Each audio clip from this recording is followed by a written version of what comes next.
Did you grow up with strict, old-school parents? Well, the idea of a classically strict parent seems to have mostly gone away in recent years as so-called gentle parenting or consequence-oriented parenting has gained steam among those who want their children to feel more heard and respected, perhaps sometimes a little overly heard to the point of indulgence.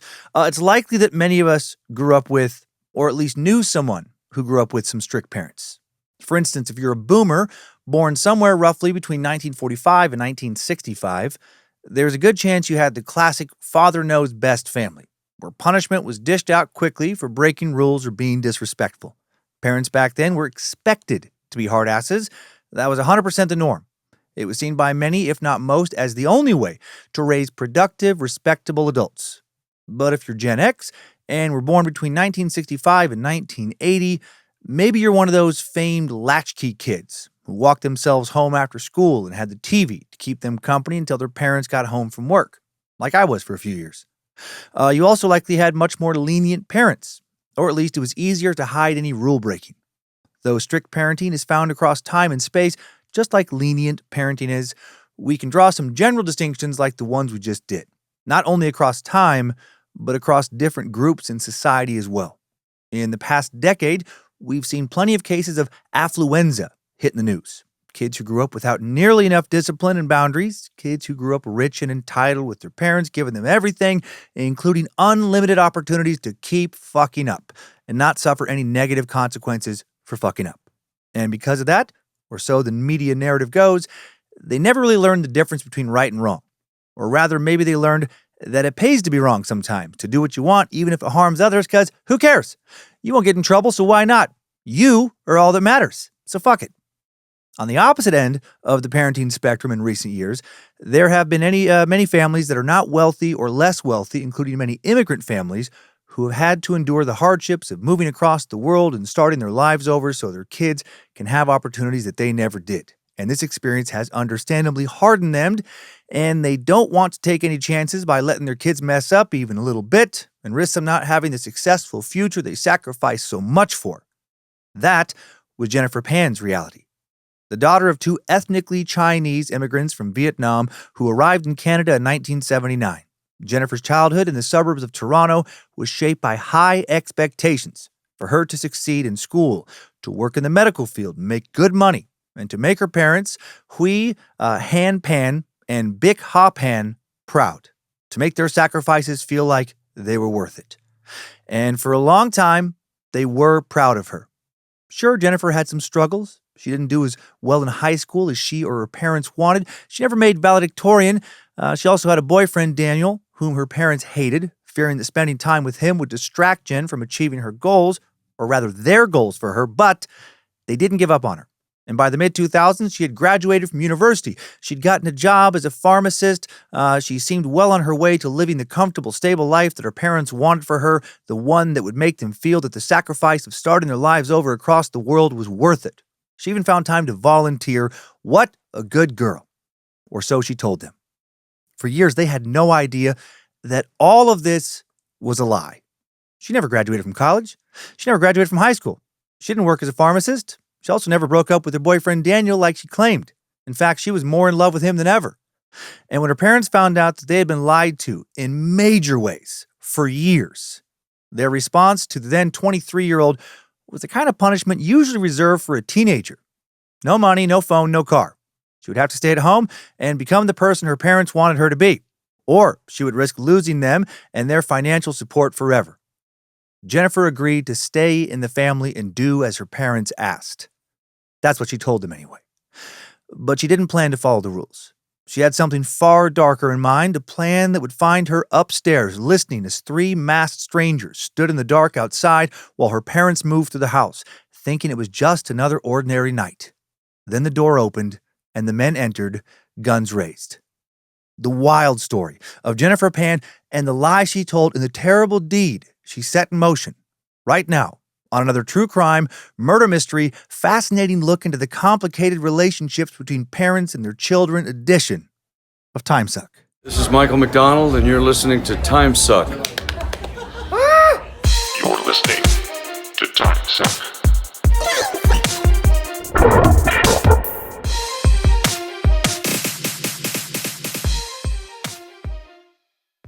Well, happy Monday, and welcome back to the Cult of the Curious.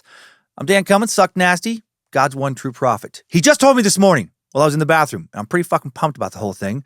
And if you have a problem with that, then take it up with him. And you are listening to Timesuck.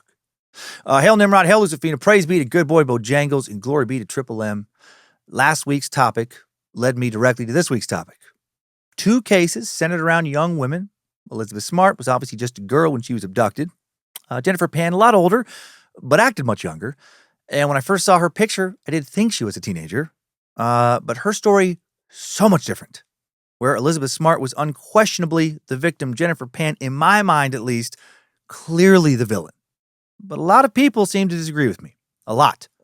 Whether you end up believing her to be only a villain, or a villain and a victim, or mostly a victim, I think you'll at least be entertained by this tale. So let's jump in.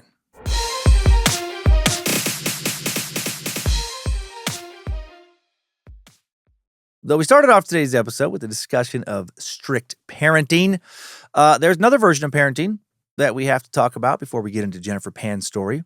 When you Google Jennifer Pan, you typically get some version of the statement that her parents were, quote, Chinese tiger parents, especially her dad, Hui. I think I said Hui earlier, Hui, who went by Han. The Chinese tiger parent is a stereotype that has become shorthand for strict, achievement-obsessed families from Chinese backgrounds. And after reading a lot of comments left by commentators claiming to be Chinese under YouTube videos about Jennifer's story, there are a lot of people out there right now who believe that their parents are tiger parents. I'll share some of these comments after the timeline so you can decide if they're fair or not once you've heard the story. A lot of commentators felt that, Jennifer was such a victim that she did what she did because she had to. I will say that, I am maybe in the minority with my take on all this. Again, to me, Jennifer, clearly the villain. Anyway, the concept of this type of tiger parenting traces its origins to ancient Confucian teachings. There we go. Articulated in texts written more than 2 millennia ago.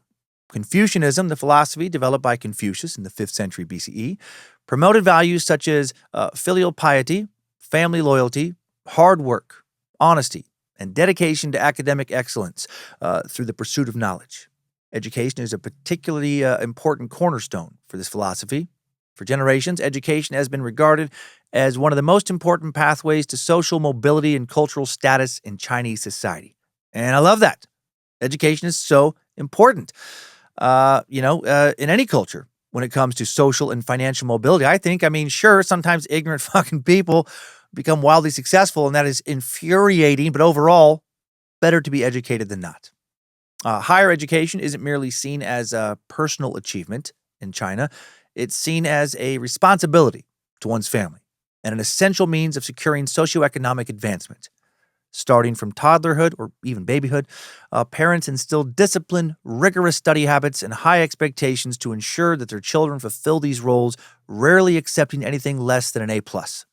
In China or other countries where tiger parenting is mainstream, tiger parenting is not seen as controversial. It's seen as great parenting, reinforcing the values of wider society. And Chinese schools will often reaffirm these values by posting grades publicly so that kids who do well can be praised by others and kids who do not can be shamed. But in multicultural societies like where Jennifer was raised, parents don't parent in a cultural echo chamber. Right? There are all kinds of different opinions out there over what the best way to do it is. So if you're parenting, you're not only being judged by how your kid behaves, but also by how other kids are being parented, other values being promoted in the media, other sources of meaning that your child might discover from the broader culture they live in. To reinforce the classic Confucian values in their kids in these situations, tiger parents can't just hope that firm discipline and expected obedience sounds like a better option than, say, staying up all night playing video games and telling your parents to fuck off. In their belief, you have to resort to tactics to make them behave. In Amy Chua's 2011 memoir, Battle Hymn of the Tiger Mother, for example, the Yale professor recounts how her daughters, Sophia and Lulu, were never allowed to attend a sleepover, get any grades less than an A, fail to come first in any class except for gym and drama, and they had to play either the piano or the violin. To Amy, this naturally extended to what we might call threats and manipulation. She sometimes would call Sophia garbage and threatened to burn some of her toys, for example. Interestingly, in a poll on the Wall Street Journal website regarding the response to Chua's parenting style, what it got from its readers back when this book came out, 2/3 of respondents voted that the, quote, demanding Eastern parenting model was better overall than the permissive Western model. Allison Pearson remarked in the Daily Telegraph, Amy Chua's philosophy of child rearing may be harsh and not for the faint-hearted. But ask yourself this. Is it really more cruel than the laissez-faire indifference and babysitting by TV, which too often passes for parenting these days? Well said, in my opinion. I would argue that neither extreme is the answer, and that some mixture of the two is, right? Too lenient, too strict, both too damaging. It's like Goldilocks, right, in the porridge. You don't want the porridge that's too hot. You don't want the porridge that's too cold. You want that good shit right in the middle, that bowl that is just right. But what's considered just right, so subjective. Parenting is tricky. My youngest, Monroe, is about to leave the house, so I've been reflecting a lot on parenting lately. I am sure my kids will have complaints, as all kids do. Overall, I think they had a pretty good childhood. Was I too strict? I don't think so. Was I too lenient? Maybe, but I don't think they think that. I have definitely worried more over the years about being too lenient than being too strict, because I do think that overly indulgent parenting absolutely ruins people. Not being willing to discipline kids when they fuck up, in my opinion, creates incredibly soft humans who often are they just feel like too fragile to handle the harshness of the world. And that's just, they've been done a terrible disservice, in my opinion. But obviously too strict, can be damaging as well. In some tiger parenting households, the enforcement rules can be pretty severe, including physical discipline such as spanking, slapping, using household implements like a wooden stirring spoon to whip some ass. While many Western observers often see such behavior as blatantly physically abusive, within many Asian cultures, these same measures are viewed as expressions of love and devotion, important tools to ensure lifelong familial bonds, respect, and high achievement. In other words, parents are willing to sacrifice being the good guy, being their kid's buddy, so their kids can succeed long term. Or to look at it on the flip side, as Amy Chua argued, tiger parents feel that their children are indebted to them due to the sacrifices that the previous parental generation made to secure a better life for them, even if those kids never asked for those sacrifices. It's seen as both a sacrifice and a repayment, a dual condition that keeps parents bound to children through generations of family life. All or some of this may sound toxic to a Western audience, and many people, including Amy Chua, have realized the limitations of it. That if you have an easy, naturally obedient child, this form of parenting might provide a straight path to success. But if you have a stubborn, unruly one, well, things might turn explosive and backfire. That was what Chua realized when she and her second daughter, Lulu, got into a huge fight when Lulu was 13.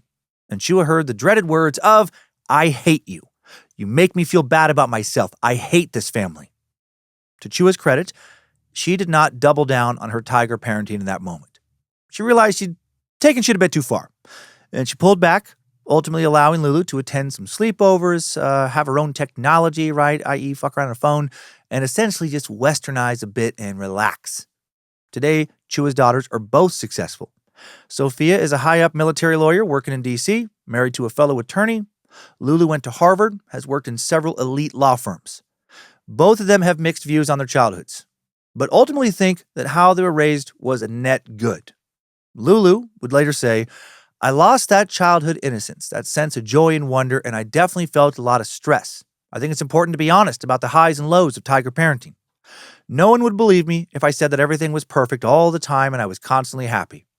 I do think the good outweighs the bad, and I'm proud of my parents and myself now. But I definitely think things could have been different." While Amy Chua's story ended with negotiation and compromise, Jennifer Pan's experience would follow a far darker path. The big question is, why? By all accounts, Jennifer's parents raised her largely the same way as Chua raised her kids. There were no sleepovers. Music practice was mandated. For Jennifer, it was the piano, and there was rarely free time for personal hobbies or relaxing. You could argue that Jennifer's parents had more incentive to raise her this way than Chua did with her kids. Chua and her husband are both distinguished professors, and thus, familial success for them wasn't a matter of survival. It was a matter of prestige. They were very secure in their careers and their social standings when they realized that their strict emphasis on achievement was putting their family under unbearable strain. They could step back, adjust expectations, and allow their daughters some breathing room. The consequences of a bad grade or a missed piano recital were temporary, manageable, ultimately would not threaten the family's stability, financial or otherwise, or reputation. Jennifer's parents, by contrast, were recent immigrants who had showed up impoverished. Hui Han and Bic Ha had survived war, displacement, and the uncertainties of starting over in a new country. Failure in their eyes wasn't just disappointment, it was proof that the risks they had taken, big risks, were wasted. That the new life they had struggled so hard to build, not just for themselves, but for their children, was slipping through their fingers. If they failed to produce two self-sustaining adults, their own financial stability could be jeopardized. Pressure from Jennifer's parents was more practical. Why couldn't Jennifer understand that?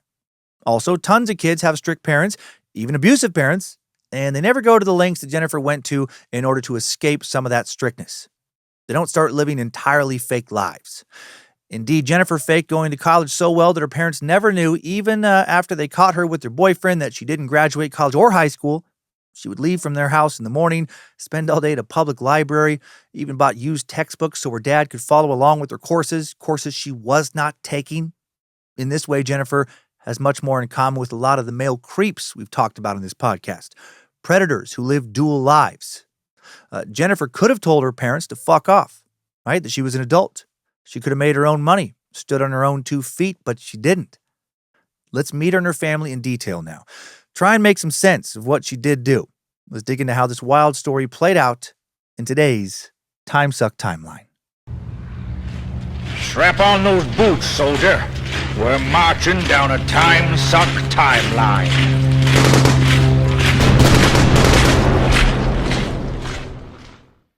Our story begins in 1979. That year, my dad got your mom pregnant. Congrats! We're siblings. No. That year, a man named Hui Han Pan, who again goes by Han, would move to Canada as a political refugee amid the aftermath of the Vietnam War. His future wife, Bic Ha, came separately, also a refugee. And quick note about Bic. Her name is spelled B-I-C-H, pronounced Bic. How nervous did her name make Westerners at places like doctor's offices, I wonder? Like how many times did a receptionist think, oh, fuck, is her name Bitch? Do I dare say, okay, bitch, doctor's ready to see you? How many times did a Starbucks barista read that and just fucking panic? And then maybe every once in a while, just one of them went ahead and just called out, bitch, your drink's ready. I just needed to get that out of my head. Not much is known about the couple's early lives. Both of them were Hua Chinese from a diaspora group who had lived for generations in Vietnam. By the 1970s, that life was looking more and more unstable. After the end of the Vietnam War, the country was unified under communist rule, and tensions with neighboring China exacerbated ethnic and political pressures, particularly on Vietnamese citizens of Chinese descent. Many Hua chose or were forced to leave the country in search of safety and stability. In 1979, movements of Vietnamese refugees included many who fled through overcrowded camps and international resettlement programs, seeking asylum in countries like Canada, the U.S., and Australia. For the future Pans, arriving in Canada as refugees meant starting over from scratch with a new language, right? Got to find new work, their status completely up for grabs. They likely didn't make it to Canada with much more than the clothes on their backs. So damn impressive for anyone to pull that shit off, by the way. That takes some serious strength of character. To flee to another country without the luxury of some kind of savings account or job connections, another country where they speak a different language, to show up willing to bust your ass, work virtually any job anybody will give you, just figure shit out as you go, pushed forward by a fucking will to survive, a will to do whatever you got to do to make sure you don't end up out on the street. Huge props to any immigrant time suckers who have lived or are living that kind of grind. Or to the children of immigrants who grew up watching that grind play out in real time. I hope you fucking have told your parents how proud of them you are for what they've accomplished. If you haven't, what the fuck are you waiting for, you ungrateful little brat fuck? Wait, what word was I trying to say before I said ungrateful? Ungrateful? You ungrateful little fuck brat? Sure. Okay, maybe that plays too. The Pans finding each other was one of their first real steps towards stability once they'd made it to Canada. They married in Toronto, started fucking, lots of P in the V, maybe other stuff, I'm not sure. And they initially lived in Scarborough, a rough area that they hoped to soon leave behind for a better life in some nicer suburb. Their daughter Jennifer was born June 17th, 1986. By that August, within just a few months, she was taking piano lessons and working with a math tutor. No, that's insane. No, she was busy being a dumb, helpless baby. 3 years later, they had a son, Felix. Both Han and Bick had found jobs at the Aurora-based auto parts manufacturer Magna International. Han worked as a tool and die maker, and Bick helped make car parts. Not glamorous work, but solid jobs for people not afraid to work hard. They lived frugally, and they saved aggressively. I respect that so much. Short-term sacrifice for long-term gain. And by 2004, Bick and Han had saved enough to buy a large home with a 2-car garage on a quiet residential street in the nicer suburb of Markham, a suburb of Toronto, far safer than Scarborough. Fuck yeah, bro. Right? Hard work doesn't always pay off like you hope it will, but goddamn, it nearly always does. They continued to grind and save and soon allowed themselves the occasional luxury as a reward for their long years of hard work. Han started driving a Mercedes-Benz, Bick started driving a Lexus ES300, and then they saved some more. And by the early 2000s, they'd accumulated over $200,000 in savings. And they expected part of that savings to be passed along to their kids someday, but only if their kids also busted their asses. Their expectation was that Jennifer and Felix would work as hard as they had in establishing their lives in Canada, but in more prestigious jobs thanks to the education that they had gotten, education that they never had the chance to get for themselves. They started pushing Jennifer early, just like their Chinese friends pushed their children early, enrolling her in piano classes beginning at the age of 4. She took to the piano and excelled. By the time she was in elementary school, she had racked up a trophy case full of awards. Then they put her in figure skating, and she took to that as well. She hoped to compete at the national level with her sights set on the 2010 Winter Olympics in Vancouver for a little while, though she would tear a knee ligament and end that dream. All of this, as you can imagine, left Jennifer with a demanding schedule on top of the expectation to get straight A's in school and do a fair amount of chores at home. Some nights during elementary school, Jennifer wouldn't get home from skating practice until 10 p.m., then do more homework for 2 hours until midnight, then head to bed, get up around 6 a.m., which is a lot for somebody who's not yet 12 years old. She continued to push herself, or rather be pushed by her parents for years, applying herself rigorously to her schoolwork at Mary Ward Catholic Secondary in North Scarborough. I don't know why that. Okay, whatever. As far as Catholic schools went, Mary Ward was something of an anomaly. It had the usual high academic standards and strict dress code, but mixed that with a decidedly bohemian vibe. All of that for most students made it easy for them to find their tribe. Most kids didn't form stereotypical cliques. They hung out with each other across subjects, grades, and social groups. And most thought achievement was cool. If you played 3 instruments, took advanced classes, competed on the ski team, starred in the school's annual international night, a showcase of various cultures around the world, you were cool. You weren't just a fucking nerd loser. To that end, outsiders were embraced, geekiness was celebrated, and the anime club was consistently packed. In other words, it was the perfect community for a girl like Jennifer. A social butterfly with an easy, high-pitched laugh who liked achievement, but also liked goofing around with her peers and just being a kid. She mixed with the girls, the guys, Asians, black and white kids, jocks, nerds, artists, etc. No matter what happened, who won the competition, who got the boys' attention, she seemed to be having a good time. It would only be much later that people would find out that her happy, easygoing attitude was a facade. Internally, Jennifer was constantly tormented by feelings of inadequacy. Most of this was due to her parents. They wanted her to succeed, and when she didn't, they would berate her, especially Han, whom again many have described as a classic tiger dad. She also didn't want her parents to deal with the shame of having a daughter who seemed ashamed of herself. Having a loser for a daughter was one thing, but having a self-aware loser for a daughter was, I guess, much worse. Bick would often try and comfort her daughter at night when Han had fallen asleep, saying stuff like, "You know, all we want for you is just to be your best. Just do what you can." Jennifer tried, or at least claimed to. As graduation from grade 8 loomed, Jennifer expected to be named valedictorian and to collect a handful of medals for her academic achievements. But she didn't. She wasn't named valedictorian. Her grades were beginning to slip. She was starting to crack under the expectations her parents had placed upon her, but she wasn't telling them that. By the time she was midway through grade 9, freshman year of high school for those of us here in the States, she was averaging 70% in most of her subjects, C's, not A's, except for music, where she continued to excel. And she still didn't want her parents to find out that she was not succeeding. And now shit starts to get a little crazy. Using old report cards, scissors, glue, and a photocopier, she created a new forged report card with straight A's. And it worked. Her parents bought it. They were overjoyed, so proud of their high-achieving daughter. Yeah, things dipped a little bit in, grade 8, but you fucking turned it around. Good for you. Jennifer convinced herself that this little deception would not ultimately matter. Since Canadian universities don't consider marks from grade 9 and 10 for admission anyways, she told herself, not a big deal. She'd turn things around soon, no longer have to lie. No one would ever know. No one would ever get hurt. What did it matter? But she wouldn't turn things around.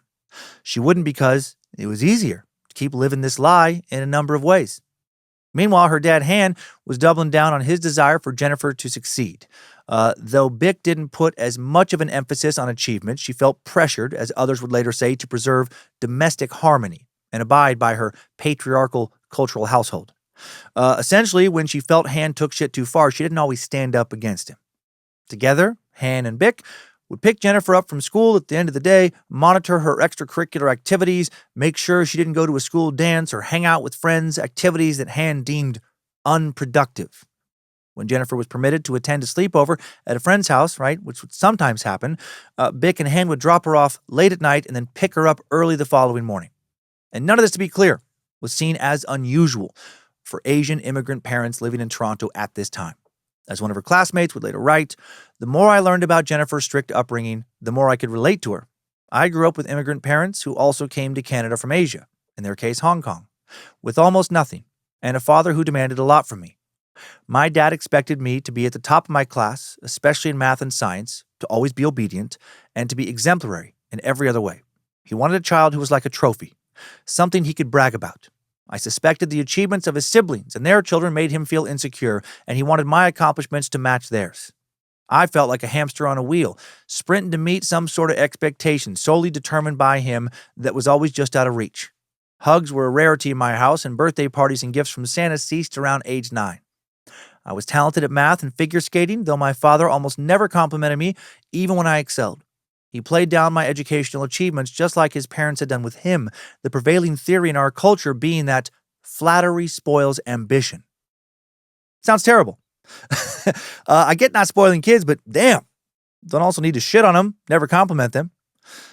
This particular parenting style carried out in this way reminds me of a comedy manager I actually fired many, many years ago, right before most of his other clients ended up firing him. Actually, he would soon after leave the business altogether, and good, because he was a prick. He almost never complimented anything I did or his other clients, right? No successes, but would belittle us frequently. And when I fired him and got a new manager, he was completely caught off guard. And when I told him that the reason I fired him was because he was a fucking dick in large part, he acted like I was just being a baby and said some version of, I was just trying to keep you humble. And I told him some version of, I have the audience, the rest of the entertainment business, and the rest of the world to do that. And they do a pretty damn good job. If the jokes don't work, they let me know every time. If the audition doesn't go well, I don't get called back.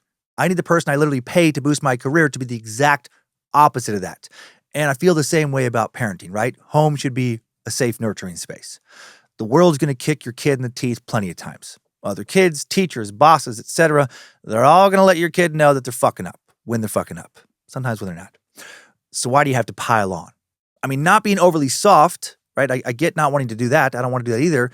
But that's not a good rationale for just being an asshole, right? Home should be a refuge from unnecessary cruelty, not a headquarters for it.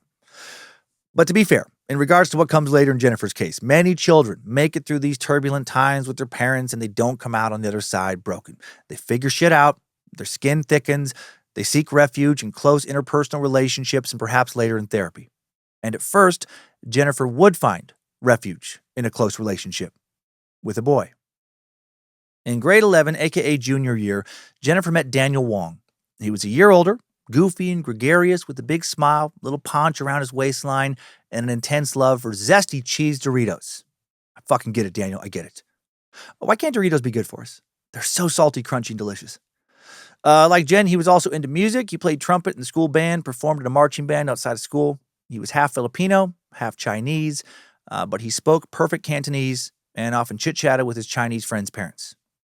Jen's relationship with Daniel was platonic until the school band trip to Europe in 2003 when Jen was 17. After a performance in a concert half filled with smokers, Jennifer began to have an asthma attack. She started to panic. She was led outside of the tour bus, and there she almost blacked out. Daniel went out and found her, calmed her down, and coached her breathing.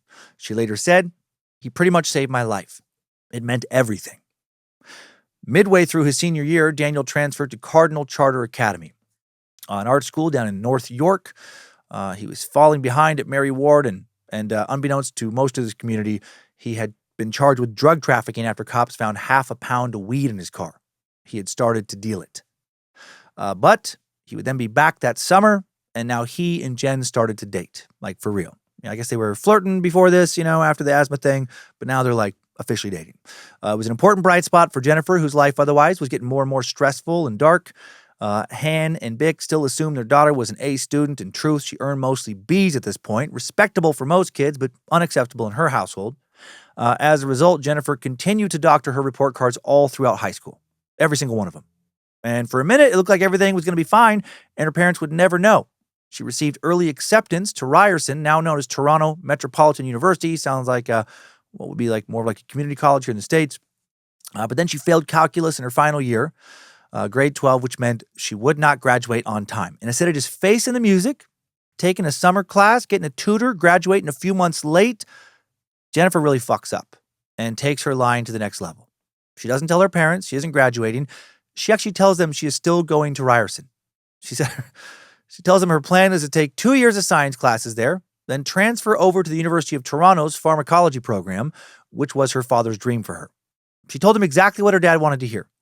Her dad saw being a pharmacist as a respectable, evergreen career occupying an important spot in the prestigious world of medicine. Exactly what two parents who had faced instability for much of their lives dreamed of for their kid. Han was so delighted he bought Jennifer a new laptop. And now to keep this lie going, Jennifer buys some used biology and physics textbooks and other school supplies. Holy shit, so much effort being directed towards keeping this lie going. Man, it had to be so stressful. In September, Jennifer pretends to attend orientation week. This is fucking nuts. Frosh week, they call it. I'm assuming it's like an orientation. Every day now, she's packing up her book bag and taking public transit downtown, but instead of going to class, she's going to public libraries where she'll research what she figured were relevant scientific topics to these courses she should have been taking. She'll even fill up her books with copious notes, all of which she would then show to her dad. This is fucking insane. She basically is going to college now, but getting zero credit for it. All because she didn't want to face her dad's wrath over flunking one calculus class. And I should add, there was never allegations of physical abuse, right? He didn't beat her. He would just get really disappointed, yell at her. Not saying that isn't nothing, but come on. This is pathetic. To me, this says so much more about Jennifer than her parents.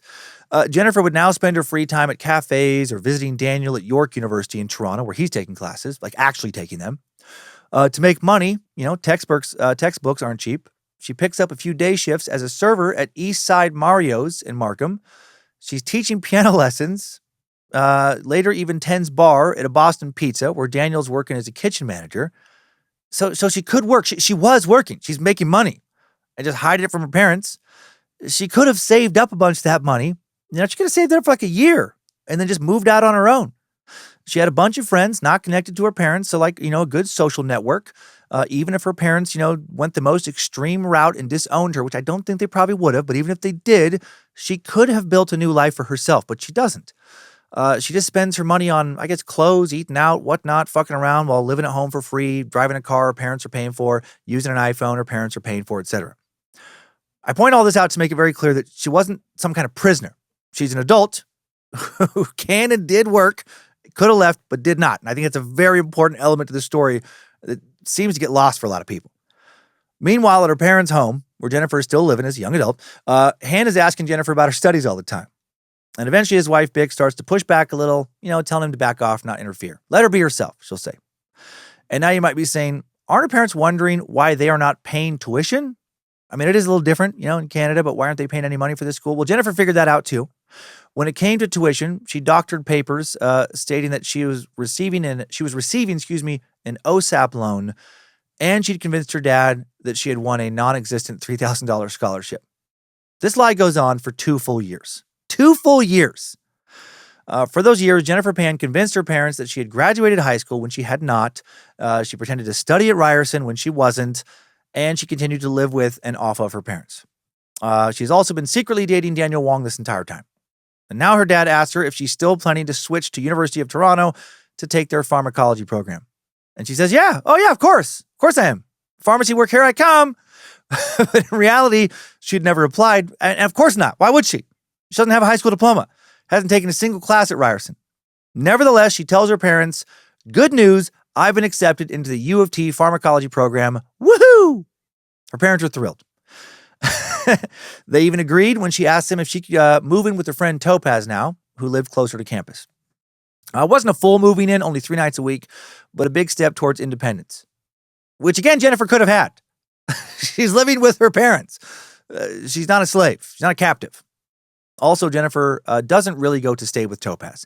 Monday through Wednesday, she'll be staying with Daniel and his family at his family's home in Ajax, an eastern suburb of Toronto, just past Scarborough, in a large house on a quiet tree-lined street.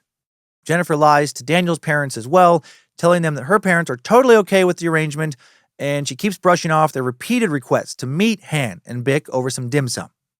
This is a fucking crazy way to live. And now this new fake arrangement goes on for another 2 years. So now Jennifer has been pretending to be going to college full-time for 4 fucking years. This is so ridiculous. 2008, theoretically, it was time for her to graduate from U of T's pharmacology program, which, of course, Jennifer, who is now 22 years old, does not. Instead, Jennifer and Daniel hire someone they had found online to create a fake college transcript, of course, full of nothing but straight A's, and a fake diploma. Wild also that he is helping her. Why would you continue to date somebody this dishonest? This isn't a little lie she's telling. This is massive. This is a person you absolutely cannot trust in any way. Clearly, if they are worried that you will disapprove of some truth, in some situation, they will hide it. When it came to the ceremony, Jennifer told her parents that the extra large class size meant there weren't enough seats. Graduating students were allowed only one guest each, and she didn't want one of her parents to feel left out, so she gave her ticket to a friend. That's fucking nonsense. It's absurd. But they bought that. She got pretty good at this. She's had a lot of practice.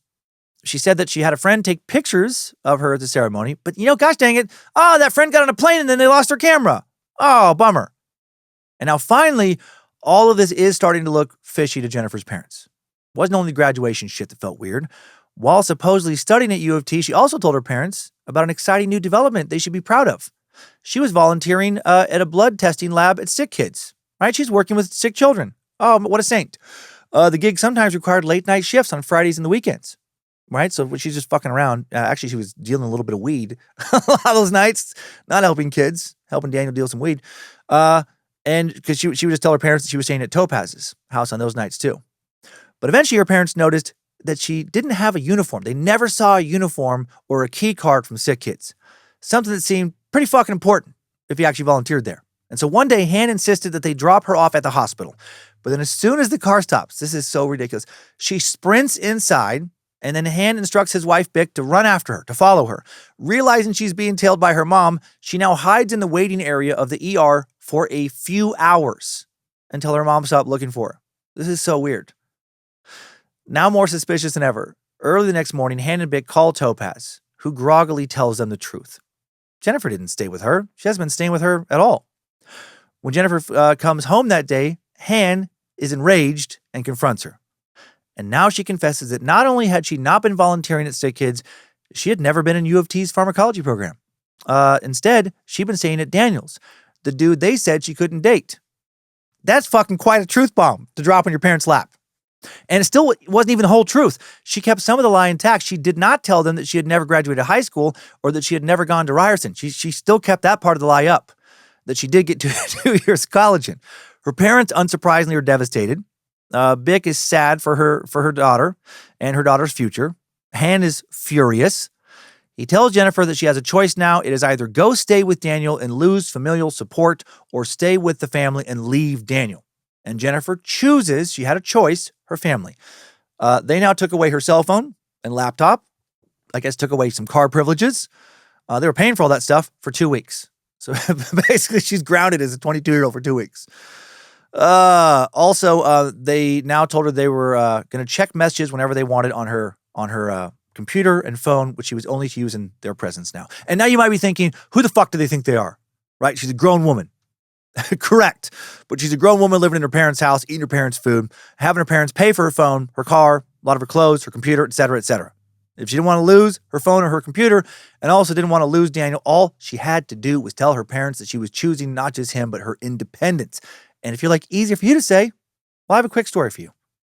When I was Jennifer's age at this point in the story, my stepmom at the time said a bunch of inappropriate shit to me. And when I said some shit back, she threatened not to come to my wedding with my ex-wife, Heather, unless I apologized, and I didn't.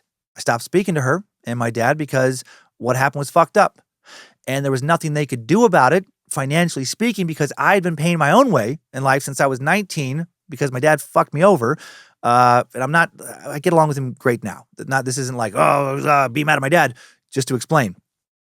He let me know at the last minute that he wasn't going to help pay for college anymore after saying that he would, pay half of the expected family contribution for the 4 years. Well, he did it for one and then was just like, sorry, never mind. Wasn't because of something I had done. It was just because of money on his end.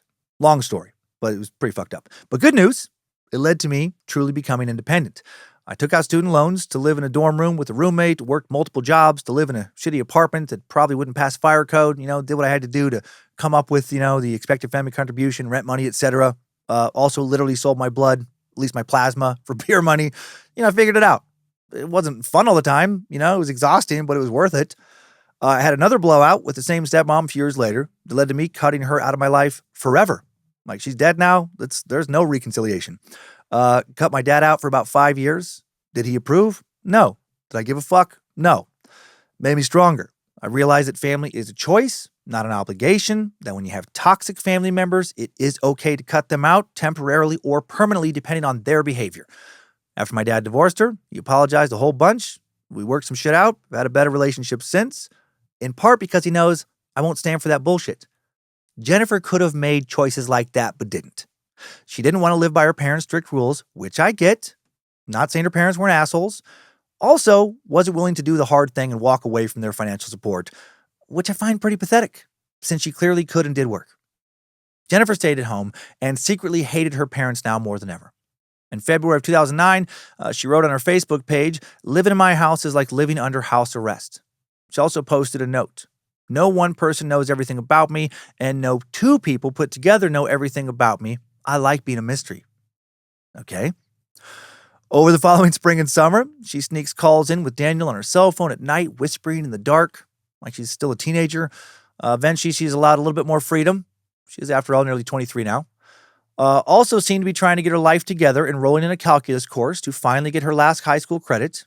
Also, in defiance of her parents' orders, she visits Daniel in between teaching piano lessons, which she does for extra cash. On at least one night, she arranged her blankets to look like she was asleep, then snuck out to Daniel's house, but forgot she had her mom's wallet with her. And why did she have her mom's wallet? Well, because she fucking liked spending her mom's money. In the morning, Bick went into the room to get it and discovered Jennifer was gone. Bick in hand, then ordered Jennifer to come home immediately.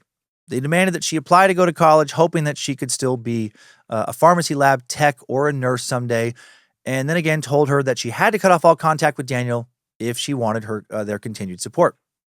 Jennifer resisted, but Daniel was now finally done.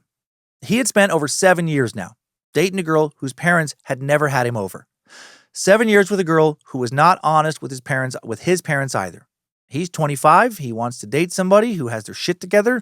He wants someone he can settle down with, spend more than a couple nights a week with, not have to worry about whether or not her parents will still let her live at home if they find out about the relationship. And with all that, he breaks things off. Jennifer's heartbroken. And then shortly thereafter, she learns that Daniel is seeing a girl named Christine, and in an attempt to win back his attention and discredit Christine, she tells Daniel a very fucking strange story. And by strange, I mean beyond fucked up and insane. Jennifer told Daniel that the real reason she had lied for so long about so many things with her family was because her parents were actually Chinese spies. And she had been raised to be a spy herself, forced to work alongside her parents, completing various espionage missions, which included high-level assassinations.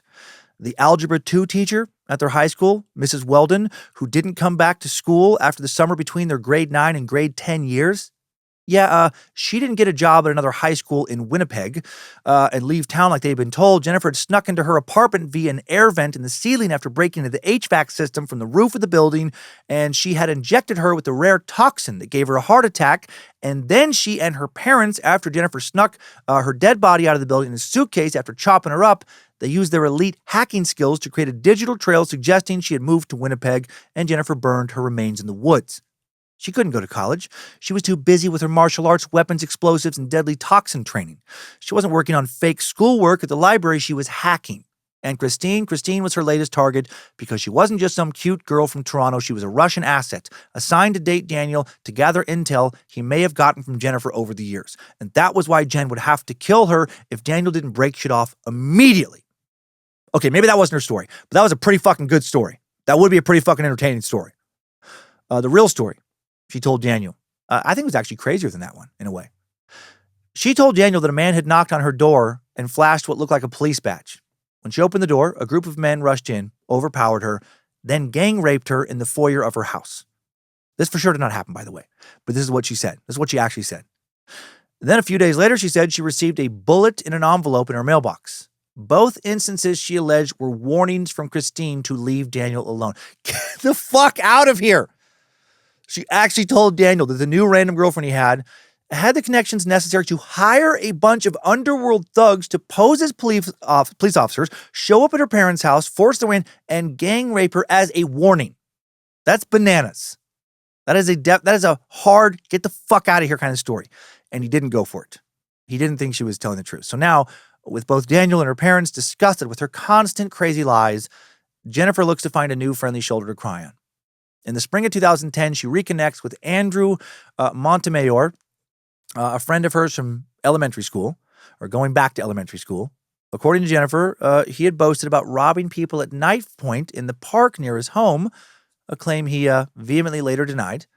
When Jennifer told him about her torturous relationship with her dad, Montemayor supposedly confessed that he had once considered killing his own father. And now Jennifer wondered, was killing one's dad actually a good idea? Montemayor introduced Jennifer to his roommate, Ricardo Duncan, known as Rick, an antisocial goth kid. And over some boba tea in between her piano lessons, according to Jennifer in court later, they hatched a plan for Rick to murder her dad in a parking lot at his work at the Tool and Die Company. He's now working at a place called Kobe Enstel near Finch and McCowan. According to Jennifer, she gave Rick $1,500 earnings from her piano classes, and they agreed to connect later by phone to arrange the date and time of the hit. But then Rick stopped answering her calls, and by early July, Jennifer realized she had been ripped off. So Jennifer called the police. Help, I've been victimized. I've been stolen from. Please feel sorry for me. I gave someone $1,500 to kill my dad, but my dad is totally fine and very much alive. Why is this happening to me? No, she didn't call the police. She also might not have ever paid Rick Duncan $1,500. He would have a very different story. He would claim that she had called him in early July, hysterical, requesting that he come over and kill her parents immediately. He was offended and said no. And that he said that the only money she ever gave him was $200 for a night out, which he promptly returned. $200 for a night out? What does that mean? Was she like, will you kill my parents for $1,500? What? No. Okay. Will you sleep with me for $200? I don't know what that was. Anyway, getting nowhere with Rick, Jen turns back to Daniel now. And they do get back into contact, and they start to exchange some flirty texts. I'm not sure if he is still with Christine. I think he is, though. I don't know if they were off again, on again, or not. And then things turned darker. That same summer, Jen's parents had unfortunately told her and her brother Felix about life insurance policies they had taken out of themselves. They wanted both their children to be well provided for if the worst happened and someone killed them. Well, they didn't say kill. I'm sure they said, like, if we both died. Not exactly sounding like pieces of shit now, are they? Controlling, yes. Authoritarian, yes. But terrible people, I don't think so. They were raising their kids in a way that was culturally normal for them, trying to create good, productive humans in the way they knew how. Doesn't mean they weren't assholes in some ways, but I don't think they were monsters. Jennifer's share of the estate would total somewhere around $500,000, and she wanted that money now. She figured she and Daniel could live happily ever after if she got it. And I guess she just hoped that getting a bunch of money would help her brother Felix get over both of his parents being fucking murdered. Now the big question was, Who would do it? Who would kill her tiger parents? A mere 19 miles away from Helen Avenue's tree-lined middle-class streets lived three men whose identities would soon become of great interest to the police. Despite their relative proximity, though, their lives were nothing like Jennifer's. After a brief time in a similarly rough neighborhood in Scarborough, in Toronto's East End, Jennifer had grown up in a plush home in a better area. But countless children in Toronto's forgotten enclave of Rexdale had not been so lucky. Most households were single-parent. Almost all of them fell below the poverty line. There are many Rexdales, wrote Toronto Star journalist Christopher Hume. They can be found across North America, clustered on the fringes of the cities that spawn them. Rexdale has become shorthand for suburban blight, social breakdown, and gang violence, a gray landscape of highways and high-rises, shopping malls, and churches. And for the kids that live there, the subject of much concern and study, the common complaint is that there's nothing to do. Wandering around the anonymous streets of this place, that's not hard to believe. Once built for cars and commuters, when industry dwindled and manufacturers moved on, the neighborhood became a harsh landscape of concrete and asphalt with few opportunities. In 2011, Rexdale was about 30% South Asian households, 26% Caucasian, and 20% Black. And though there were probably many stories of productive cultural mixing, there were also gang wars between gangs formed along racial lines that frequently ensnared civilians. Without much space to play around in or be a kid in, or non-working parents to take you to some place where you could safely play outside, most kids stayed inside their apartment buildings. Eric Carty was one such kid. He had spent much of his youth in Rexdale at apartment buildings along Kipling Avenue, a road sometimes called Crippling, in reference to a local set of the Crips gang. Always a little shorter than his classmates, Eric was the eldest of a family of 6 kids. Growing up, he was a good student, until about the age of 15. He was described by his track coach as quiet and reserved, pleasant to be around. Although, like Jennifer, he suffered from asthma that would affect his health, especially later in life. He was also plenty quick and athletic as a youth. He was a quiet little guy. He just blended in with the rest, said Earl Letford, founder of the area's Flying Angels Track and Field Club. Some of the kids take it serious and go deep into it, but they usually have plenty of family backing and support. I get them when they're young and get them on a good path. Eric didn't make it out of Rexdale. Didn't stay on a good path either. To be fair, many people seemed to like him, though. His girlfriends knew him as a soft guy who had big dreams, wanted to support his kids. Neighbors knew him as a dependable man who would go out of his way to help them. And when it came time to unwind, I guess he was the life of the party. And yet, beginning during his teenage years, there was another darker side to him, an angry, sometimes violent side. He'd lost his dad at the age of 15 to a car crash, and soon after he started to engage in petty crime. When he was 18 in 1998, he was charged with uttering threats. A year later, he'd be convicted of carrying a prohibited weapon and discharging a firearm to endanger life. He got into a fight at Brampton's Wild Water Kingdom, a water park, and after being escorted out, hopped in a friend's car and confronted the other teens who were driving in their own vehicle.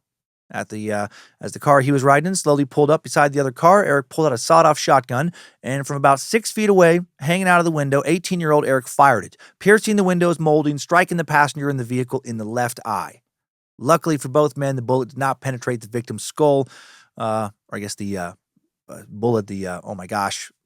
pellets. Shotgun pellets, but it fucked him up real good. Man, that guy. Dude started his day fucking around in the lazy river, going down some slides, ended it in the hospital, down an eye, after a shotgun blast to the face. Damn. Eric was arrested, held in jail for 6 months, ultimately pled guilty to the charge, which got him 5 years in prison. Once out, the incident earned him the nickname Sniper among his friends, which he later tattooed on his leg beside an image of an AK-47. Feels like an image of a shotgun. Would be more appropriate, but, I guess who cares about the little details. Eric would spend the next 10 years racking up various charges for everything from cocaine trafficking to marijuana possession to assaulting a witness in a robbery investigation. Those who knew him described him as a lone wolf. Fuck yeah, I got another lone wolf in this suck.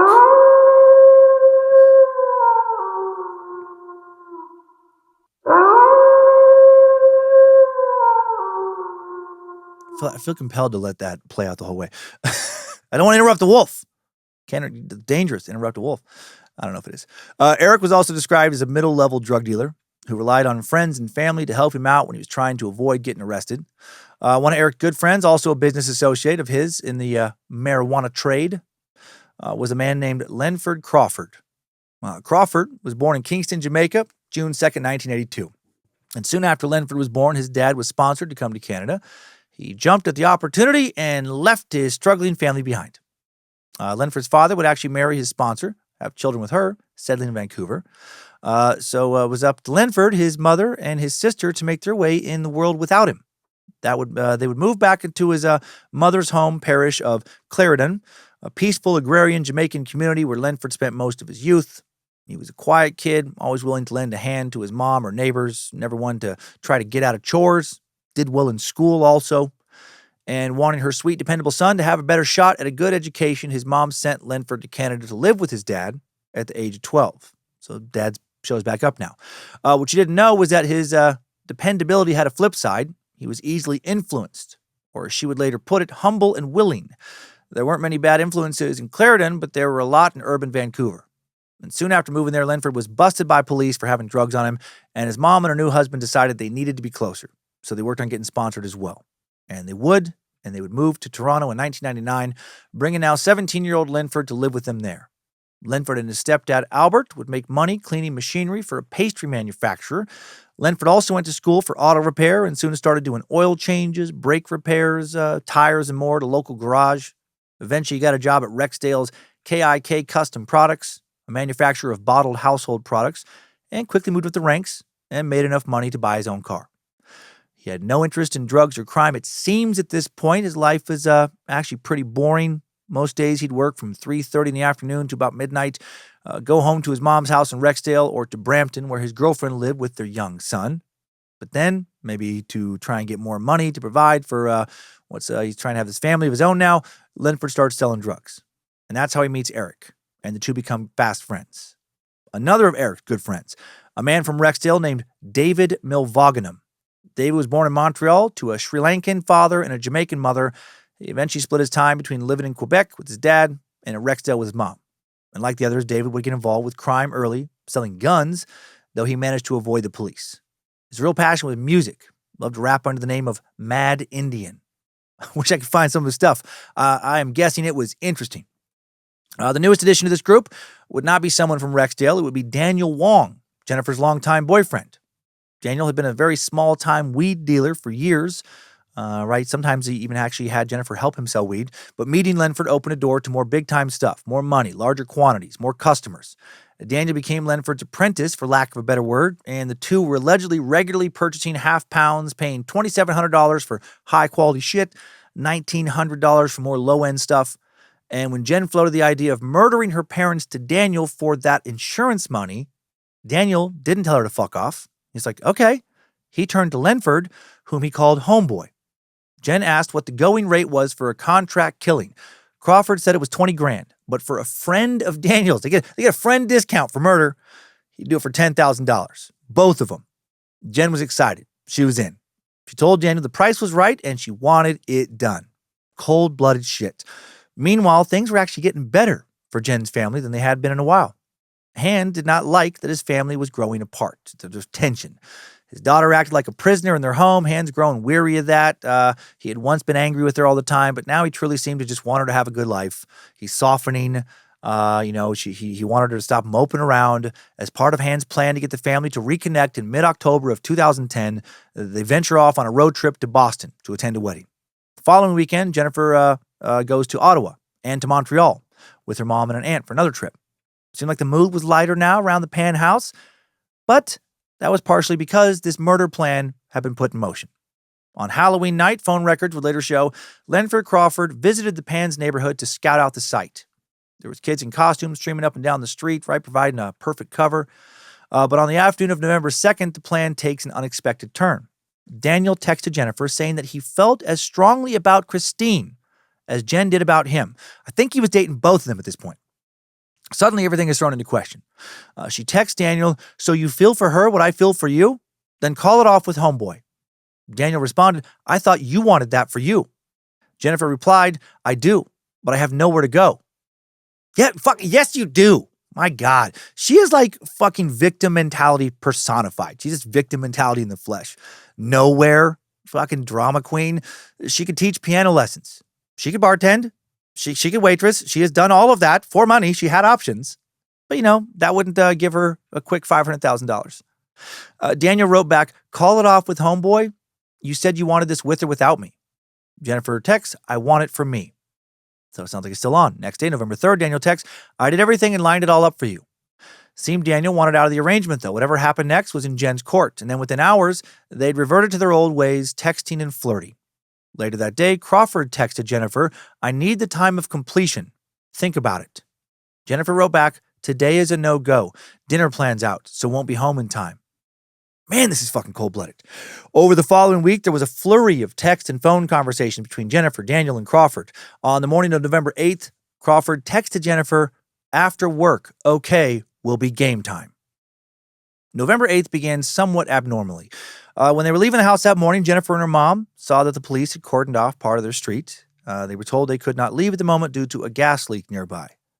Once police lifted that order, found the gas leak, plugged it, Jennifer decided to stay home, practice piano instead of going out with her mom.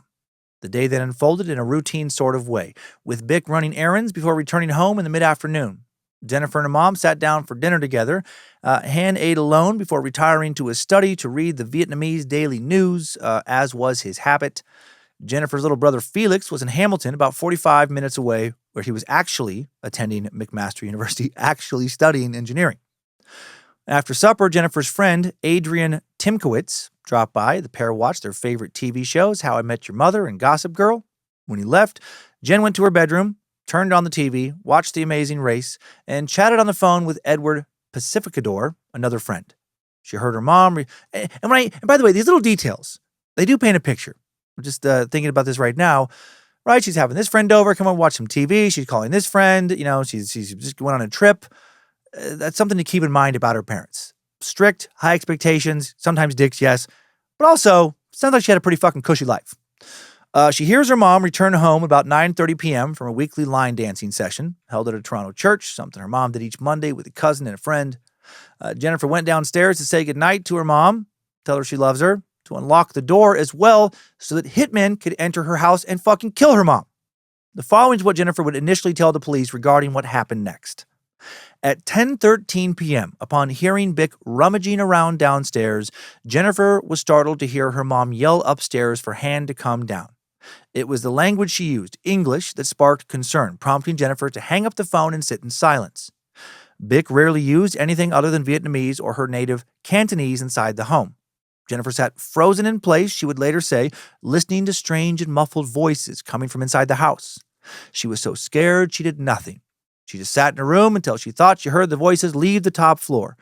When Jennifer finally opened the door and peered out into the dark hallway, she saw a man walking towards her with a string in his hands. He grabbed her, tied her hands behind her. I have a gun behind your back. Do what I say, he told her. Excuse me. If you do what I say, then no one will get hurt. Where is the money? Show me where your money is. Terrified, Jennifer showed the man where she kept $2,000 in cash, which she had stashed away to buy the latest iPhone. Then there was a second man, shorter, taking orders, not speaking. Then these two pushed her to her parents' bedroom across the hall at gunpoint and asked her again, where did her parents keep the money? She didn't know, she tells them. So the men ransacked the room, discovered some cash in her mother's bedside table. They proceed to drag Jennifer downstairs, order her to kneel on the floor, keep her eyes on the ground. She then heard a third man engage her mom in an angry confrontation, demanding her wallet and yelling orders that confused Bick, who kept trying to stand up to find her purse. When the men shoved her back to the couch, Jennifer snapped at her mom to sit down. Her dad was there too. They'd led him downstairs, and now he was telling them that he had $60 in his wallet upstairs. Next, man number one asked man number two to get string from someone he called Cuzzy. When he returned, number one used it to tie Jennifer to the upstairs banister. Then she saw her parents being led to the basement and heard a snatch of dialogue. You lied. You lied to us. Then she heard multiple gunshots, and then the men left. And she was able to wriggle her hands free enough to dial 911 and call the police. Okay, now for another version of this story. This one based on what actually happened. In this version of the story, 57-year-old Han Pan wakes to the sound of an unfamiliar voice shouting, "Where's the fucking money?" He opens his eyes. He's in bed, his own home, sleeping soundly after a long day of work, except someone is now in the room with him, a man pressing a cold metal handgun against the father of two's cheek. The man grabs him roughly by the scruff of his neck, leads him downstairs, the gun pressed firmly to the back of his head now. As they descend the semicircular staircase, Bick comes into view, but not Jennifer. Both assailants are wearing flat-brimmed baseball caps. The man looming over Bick is holding a gun to her neck as her feet soak in a bucket of water. Not sure what the deal is with the water. The couple try to communicate, but the men keep cutting him off, yelling, "Shut up!" Then they ask Han again, where's the fucking money? Han tells the men there's $60 in his pants pocket upstairs. They're welcome to take whatever possessions they can find, right? They're good for it. The man holding the gun on Han shouts, "Liar, I need the fucking money, nothing else." Han then says he feels a searing pain in the back of his head, falls to the floor, a cascade of blood rushes over the living room couch. He can't figure out what's going on as he and his wife, are being assaulted. Even as he bleeds, he still can't believe that this is happening to him. But Bick can. He hears her plead with their captors, "You can hurt us, but please don't hurt my daughter." Damn. In the basement, they're ordered to sit on the couch. The men throw blankets over the couple's heads. Han stays silent, hoping against hope that, what is seeming like is definitely going to happen will not happen, but Bick screams. A bullet then rips through Han's face, fracturing the bone near the inside corner of his right eye, grazing his carotid artery. A second bullet hits him in the right shoulder, exiting out the back of the top of his shoulder, and then they turn to Bick. An initial blast pierces the base of her neck. A second shot tears through her upper right shoulder before a final blast enters and exits her skull, killing her instantly. Meanwhile, upstairs, Jennifer is tied to the banister by the master bedroom. Somehow she manages to slip her phone out of her pocket as the first shots ring out. Once the guys leave, she calls 911. As the line connects, she blurts out, "Help, please, I need help. I don't know where my parents are." The operator is like, ma'am, calm down. What's going on?" "Some people just broke into our house and they just stole all our money," Jennifer screams. "I just heard shots, pops. I'm tied upstairs. I had my hands tied behind my back. I had my cell phone in my pocket. Please, come help." It's fucking weird that she has to explain why she's able to make this call, right? "What did they look like?" the operator asks. "I'm not sure. The guy who was with me, he was a male. One of them had a hoodie," she says. "They had most of the lights off before they left. I think he was black. I think, I'm not sure. They didn't hurt me. They had guns and they were holding me at gunpoint. They took my parents downstairs and I heard pops. All they said was, 'You're not cooperating.'" In the background, the recording captures a blood-curdling howl of pain now. It's Han. He's still alive. In the basement, Han slowly regains consciousness, and the first thing he manages to see is his wife's body slumped over. He crawls over to her, wincing in pain, blood dripping from 2 gunshot wounds. But no matter how hard he shakes her, she won't wake up. Right? She's dead. Finally, Han makes his way upstairs. He reaches the main floor, staggers to the front door. Outside, he collapses in front of a neighbor who was on his way to an early shift at work. "Dad?" The recording picks up Jennifer yelling down to him. I'm calling 911. I'm okay." "Do you hear your mom anywhere downstairs?" the operator asks. "I don't hear her anymore," Jennifer says. Then she begs the operator to stay on the line with her until the police get there, and they soon do get there. The patrol car pulls up to find 2 men in the driveway of 240 Helen Avenue, next door to Pan's house, which was 238. Neighbor Peter Chung stood worriedly beside Han Pan, screaming about the pain in his face in broken English. His clothes are drenched in blood. A, quote, thick red liquid dripping from his nose, according to case files. Constable Mike Stesko had no idea what was going on.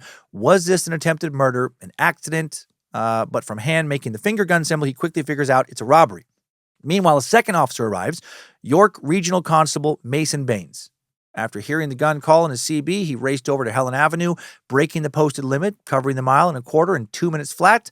As soon as he got to the house, he remembered his training. Hit the wall, draw your pistol, check that the coast is clear. Mason is the first officer to hear Jennifer calling from upstairs. Mike Stesko and rookie partner Brian Derrick follow behind Mason Baines. The first thing they notice is how orderly the house is. Not normal for a home invasion, resulting in 1 homicide and another attempted one. Stesko would later note, everything in the house seemed to be where it should be. Obviously, we've done home invasions in the past where the house had been ransacked. But in this case, nothing was out of place. Nothing taken. All they saw was a thin trail of blood from the living room to the basement stairs. The true horror is in the basement. Big Pan's dead body is laying face down in front of a sectional leather couch, wearing green, silky Winnie the Pooh pajamas, her feet still wet from the soaking water, most of the room covered in a different liquid, though, thick, dark blood. Soon after, 4 paramedics rush in to try and revive her, but it's useless. She was already gone. In the meantime, there was still Jennifer to worry about, as in to worry about whether or not she was safe. Stesko instructed Brian Derrick to head upstairs, secure the young woman, which Brian did. As he reached the second floor, Jennifer called out that she wasn't actually sure if the assailants were gone. So he raised his pistol again and began to secure all the rooms. In the bedroom, he found the first sign that pointed to something like a robbery. The master bedroom was in shambles. The mattress flipped, the drawers clearly rifled through, scattered, broken and empty, the contents spilling out across the floor. Finally, he makes it to Jennifer, who is lying with her ankles to her side, her bound wrists able to move away from the banister about 8 inches. Derek gets a pair of scissors from her bedroom, cuts the piece of string binding her tiny wrists. Interestingly, he notes 0 redness, no bruising on her wrists. She hadn't been tied up very tightly, hadn't been hurt at all. That's very weird for a violent home invasion. Why would the assailants shoot both of her parents in the fucking head, but just not even leave her with a bruise? Jennifer certainly seemed like someone who had experienced something traumatic, though. She's shivering, so Derek covered her with his police jacket, brought her outside to the paramedics, worried that the young girl might have been sexually assaulted. Meanwhile, paramedics were loading Han into a stretcher as Peter Chung, his neighbor, watches helplessly. Jennifer yells over to him, Daddy, are you okay? Fucking piece of shit. Before the ambulance doors swing shut and the vehicle speeds off to the Markham Stouffville Hospital. Jennifer, too, will head to the hospital, accompanied by Derek. During the car ride, she asks about both her parents, and he breaks the news to her that her mom is dead. But she doesn't have like a big tearful reaction. Then he asks her what she can remember of the night. She says she can't remember much. There were 3 men. One was smaller than the rest, had dreadlocks, but that was all she could really see in the darkness. The only light had come from the refrigerator when the thieves had opened it while searching for her mom's purse. Okay. Because, everybody knows sometimes people hide their purses in the refrigerator. At the hospital, meanwhile, doctors worked quickly to save Han's life, which he was holding onto by a thread, unable to speak or move now. When Jennifer arrived, the reality of her new life without her mom and possibly without her dad seemed to hit her. She has to talk to some crisis workers. They prescribed an anti-anxiety medication before releasing her back into Derek's custody at 1:31 a.m. November 9th. Then it was on to the Markham police station, although before they got there, Jennifer's Rogers Samsung phone would be seized as part of the impending investigation. Uh-oh. At 2:45 a.m., Jennifer was led to an interview room at the Markham police station, where she will be questioned by York Regional Police Detective Randy Slade, a veteran of the homicide unit. Randy believed at this point that this was a broken young woman whose life had just been irreparably changed by what seemed to be a band of young thugs, so he wanted to go easy on her. After all, she looked like any young woman whose life until now had been fairly normal. She had glasses, French braid hanging over her left shoulder, wearing a figure skating club sweater, black yoga pants, blue house slippers. But as he began to talk about the penalties for dishonesty, including a 14-year jail term for lying to the police potentially, Jennifer started to look real nervous. And that struck Randy as odd. She started to fidget, rub her legs, then placed a hand over her heart. He left the room to get a Bible for her to swear on, and when he returned, she jumped, like she was so deep in her thoughts she had forgotten where she was. Then she promised to tell the truth, the whole truth, nothing but the truth, so help her God. And for a while, Jennifer answered the questions calmly. It was only when the murder of her mother was mentioned that Jennifer began to display intense emotion, bowing her head and starting to sob uncontrollably. For some reason, she struggled to pronounce her mom's name, eventually sounding out the correct pronunciation of Bic Ha Pan, before turning her face away and weeping. Didn't take long before Detective Al Cook observed from an adjacent room something troubling. When Jennifer was given a tissue because, she's sobbing, supposedly about her mom, it comes away dry, perfectly dry. There's no tears. And he wonders, is she faking it? Seems like she's faking it. And why? Why is she faking it? Once again, she gives her descriptions of the assailants. She says the first was black with a medium build and dreadlocks that flopped over his face so she couldn't make out all his features. He's between 28 and 33, about 5'6", seemed to be the one in charge. And for some reason, Jennifer would refer to him as the gentleman. When asked about it's a weird way to refer to your fucking parents' attackers. When the gentleman came in and shot my mom in the face. When asked about his facial hair, she motioned with her hand around her chin, saying, I think, before her first utterance of a phrase that would become a recurring theme throughout the interview. I don't want to say something wrong. She said the man, whom she described as number 1, carried a handgun, wore black leather gloves, and sounded as though he was born in Canada. But there were some things that were obviously off, even in this description. She said his face both had a roundish quality, but also a squarish quality. How's that possible? Number 2, who she said was running back and forth between the other 2 men, assisting, had a long oval face, was wearing a dark hoodie. A bandana covered his nose, and he never spoke. She claimed to have never gotten a good look at number 3, the man holding her parents at gunpoint, but said he had a Caribbean accent. Then she gives her version of events, the story where she gives the men the $2,000, gets led downstairs before being put back upstairs, hears the assailants call her parents liars before they descend to the basement. But there are some key differences when she recounts the second version of the story.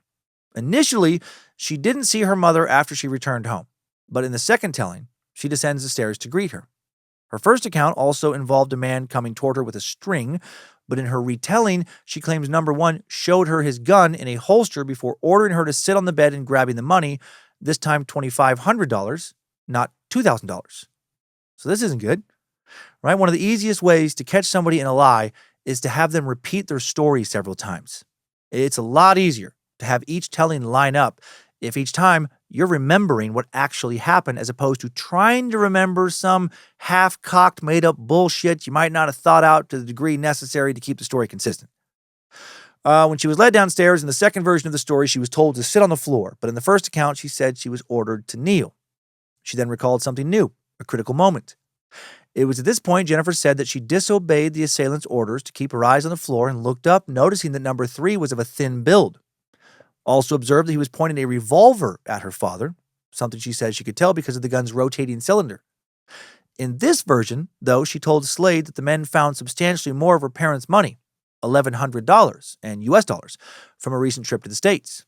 During this second version, the men failed to locate the wallet, once again said, "You lied to us, you lied to us." She also said that she wasn't tied up until number 2 brought number 1 a shoelace. Finally, the second story arrived at its conclusion, the death of Bick Ha. Jennifer said, "I think I heard my parents going down the stairs, and my mom was asking them for me to come with them, but they wouldn't let me. I want my daughter. Why can't my daughter come too? I want my daughter," she said.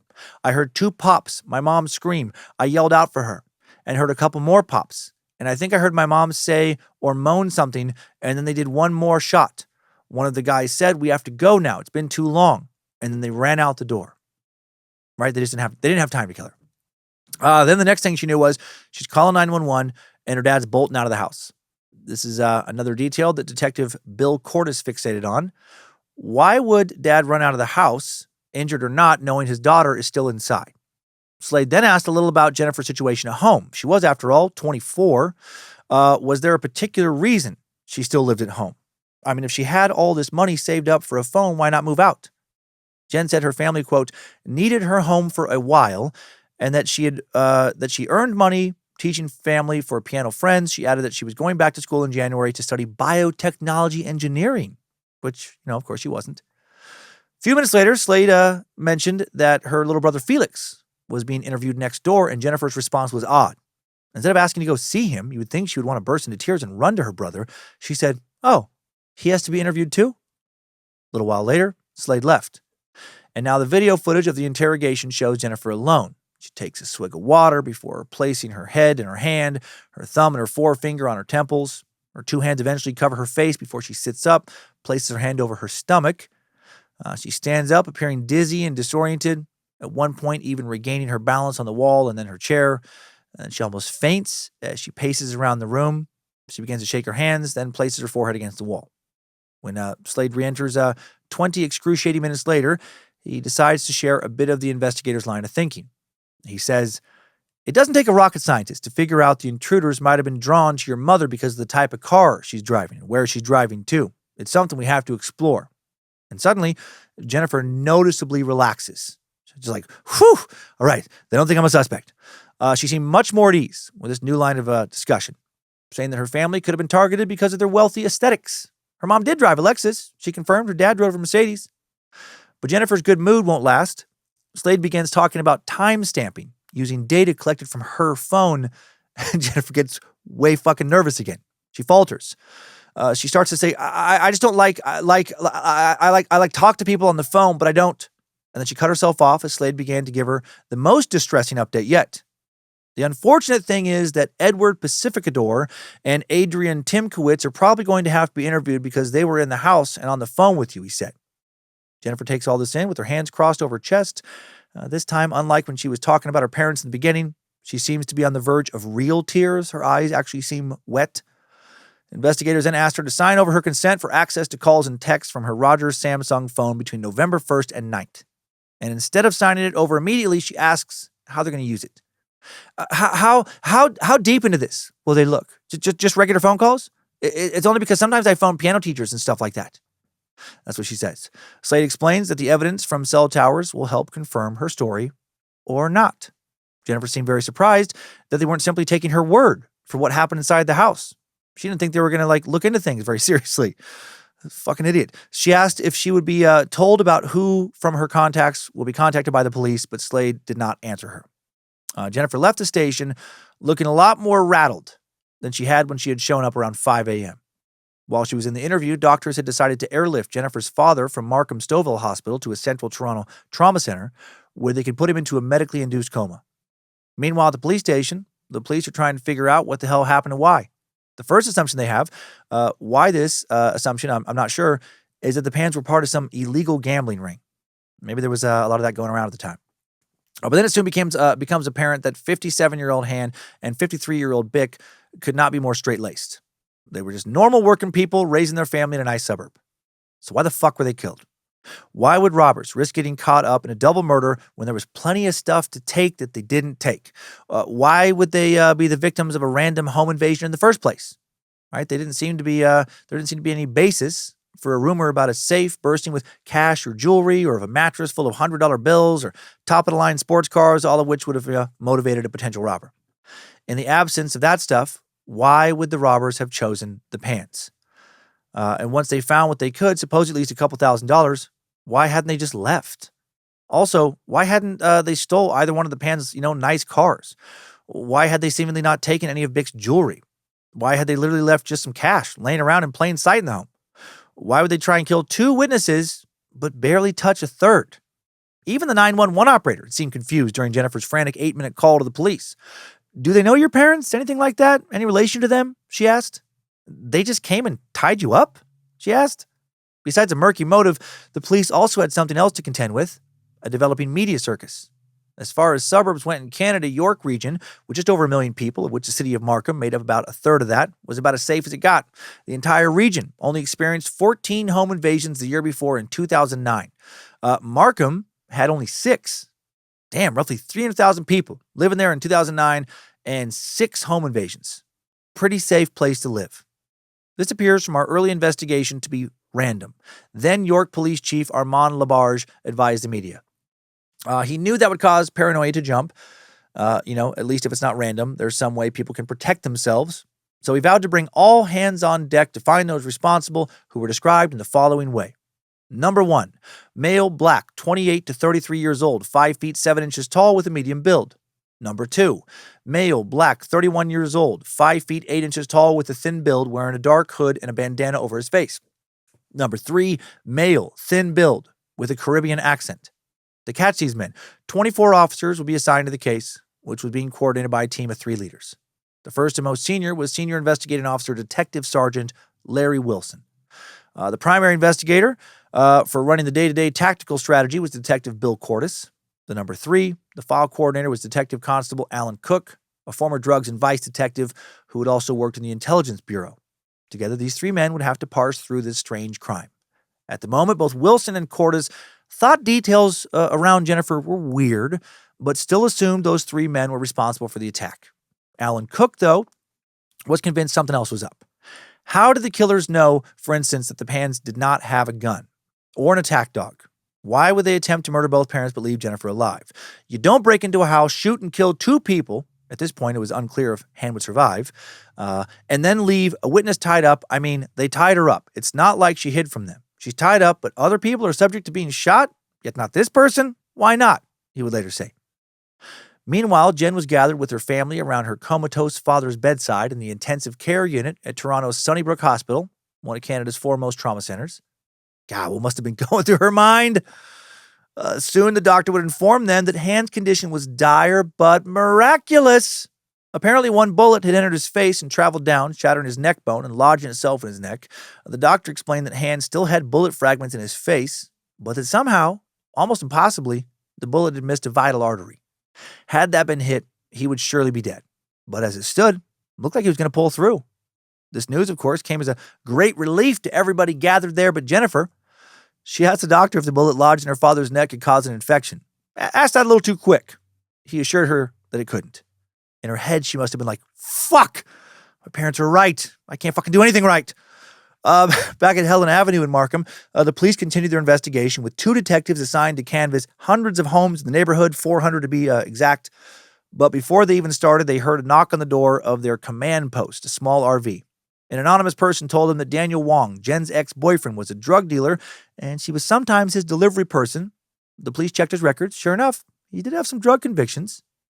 They weren't sure, of course, that related to the murders, but, could be something. It was interesting. Perhaps this was a drug deal gone wrong? Perhaps the killer simply knew how much drug money Jen might have on her? On November 10th, 2010, Daniel walked into a Markham police station, accompanied by a girl named Katrina Villanueva. He'll be interviewed by Detective Robert Milligan. Unlike Jennifer, the 25-year-old Daniel stays calm during questioning. In the recording, he talks about how he attended York University but dropped out to work full-time at Boston Pizza. He's now seeing Katrina, just started dating the girl waiting for him outside, but from high school until about 2 years ago, he said he was just dating Jennifer. Now he tells detectives something surprising.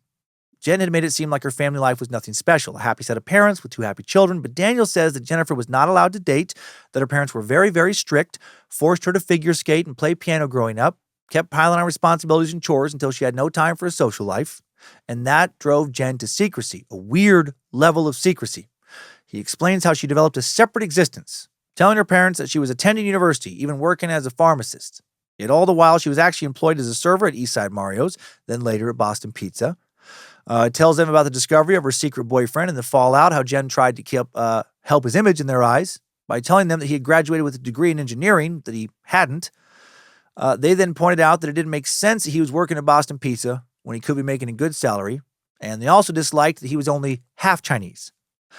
Daniel said that he and Jen had talked about getting married, but he couldn't imagine getting married to someone he had dated for 7 years but had still never had a family dinner with. And finally, push came to shove, and Jen's parents had said it was them or Daniel. Jennifer moved back in, and with that, her parents confiscated her cell phone, laptop, and money, forced her to quit her job, and that spelled the end of the couple's relationship in April of 2009. He would claim that he sold weed here and there in the last couple of years. After a friend got busted, though, while driving his car, he decided to get out of the game. He said he had never wanted to get Jen involved, and after their breakup, they'd only traded the occasional text or phone call, which wasn't entirely true. He said that was until a few months ago.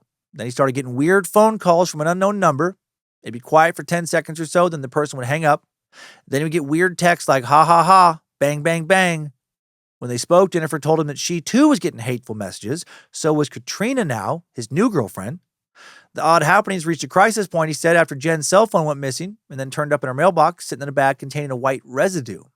Jennifer even received a bullet in the mail, Daniel added, and had been gang raped by 5 Asian men. So now he's presenting the crazy lie that she had told him as truth to try and cover his own ass, I guess, in his head. He's worried about being connected, to Jen with these hitmen, or having, he was the one who connected Jen to the hitmen. I'd be worried too. If anything had something to do with the murders, he told the police, it was probably that.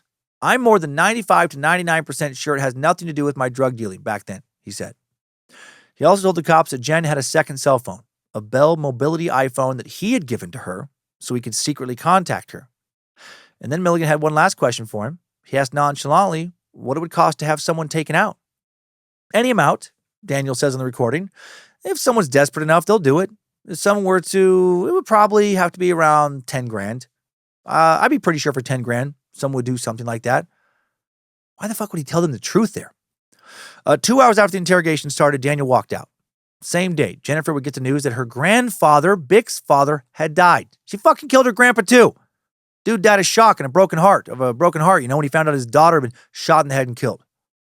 Later that evening, at 9:10 p.m., Michelle, Jennifer's cousin, was being interviewed by police. Jennifer had been staying with Michelle and Michelle's parents, so she would be one of the best witnesses to the young woman's current behavior, and she definitely had some new info. Michelle told investigators that hours before her interview, Jennifer specifically told her that she and Daniel had broken up again. Jennifer had also said that she had been receiving threatening messages on her cell phone. Right? She's trying to act like there was this mysterious harasser out there, the person who clearly set this up and killed her parents. The next day, November 11th, Jen arrives for her second interview with Detective Slade. Video footage shows a solitary Jennifer sitting in the interview room, twitching like a caged animal. She wrings her hands, cracks her knuckles, looks nervous as fuck. When she's asked to repeat what happened on the night of November 8th, Her leg begins to shake uncontrollably, right? She knows she can't do it again, and she can't. In this version, she now explains how she sat frozen on her bed upon hearing her mom call up to her father in Vietnamese, not English, as she previously made a point to say. Jennifer also recounts how after peering out of her bedroom door, she was shocked to see number one coming towards her with his gun drawn, although in the first interview, she stated he was carrying a string. She then fails to mention the $1,100 taken from her parents' bedroom. I didn't see them recover anything. No, she says. She is really fucking this all up. She is not built to pull something like this off. She is buckling under the pressure. When Slade presses her on details about money taken, she starts to weep. I'm sorry. I don't remember everything, she says. Don't apologize, says Slade. The only reason you'd apologize is if you've lied to me, he adds. Right? He knows. He knows she's full of shit now. She's left even more vulnerable when Slade questions why she thought the intruders didn't ask for the combination to the plainly visible safe in her parents' bedroom closet. After some questioning about the two phones, Slade pulls out a new line of questioning. How did she call the police with her hands tied behind her back? How could the device be tucked into the back of her Lululemon pants without falling out? Why did she only place the phone call after everyone left? Why not try and call sooner before her parents were shot? Clearly not wanting to oblige the request, Jen slowly rises, contorts her body. It's not clear, how she can hear the phone because she can only get to about 2 feet away from it, from her ear. He asks her how she managed to carry on the conversation, and she hesitates before answering, I turned the volume on max. After all of that, he lets up, gets her some water, and now tells her to give him the sequence of events again, but backwards this time. I like this guy. I'd never thought of that before, trying to catch somebody in a lie. I mean, if you know what happened, right, because it did happen, it might take you a little while. You might struggle here and there, make a few mistakes, trying to figure it out backwards, but you could do it, right? Might even need a piece of scratch paper and a pencil. But you could think, well, this happened. Okay, and before that, okay, this happened, and so on. But if you're trying to reverse a lie that you never took the time to write out and just fully memorize, you're so fucked. Jennifer's leg starts to twitch again, with long pauses between each step, once even whispering to herself, am I missing something? She recounts the invasion from end to beginning, and she fucks up a bunch of details. And, griping about her grumbling stomach, her nervous gas gets so bad, she actually openly farts. And then apologizes to Slade. Oh my God, I love it. Openly farting while being interviewed by the police. Like, how embarrassing would that be? I wasn't anywhere near there that night. I was with my friends, Russ and Chris. What was that? Sorry, my chair leg squeaked against the floor or something. Okay, so you were with your friends, Russ and Chris. Yep, all night. What was that? Hey, what's going on? I don't know. Maybe my chair or something is. All right, never mind. Where were you and Russ and Chris that night? We were. If I. Oh God. Were you eating nothing but beans and eggs and cheese at fucking Chris's house? No. Why would you ask that? Oh God. Come on, kid. We know it was you. We can still smell these same farts at the crime scene. No, there's no. It's just a coincidence. Oh God. Oh no. Anyway, when the questioning turned to her past, Jennifer relaxed, as though she were at a therapist's office.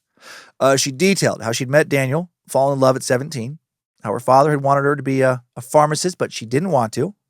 She explained how instead of attending class at two separate institutions, Ryerson University and the University of Toronto, she was actually going to the library, falsifying notes.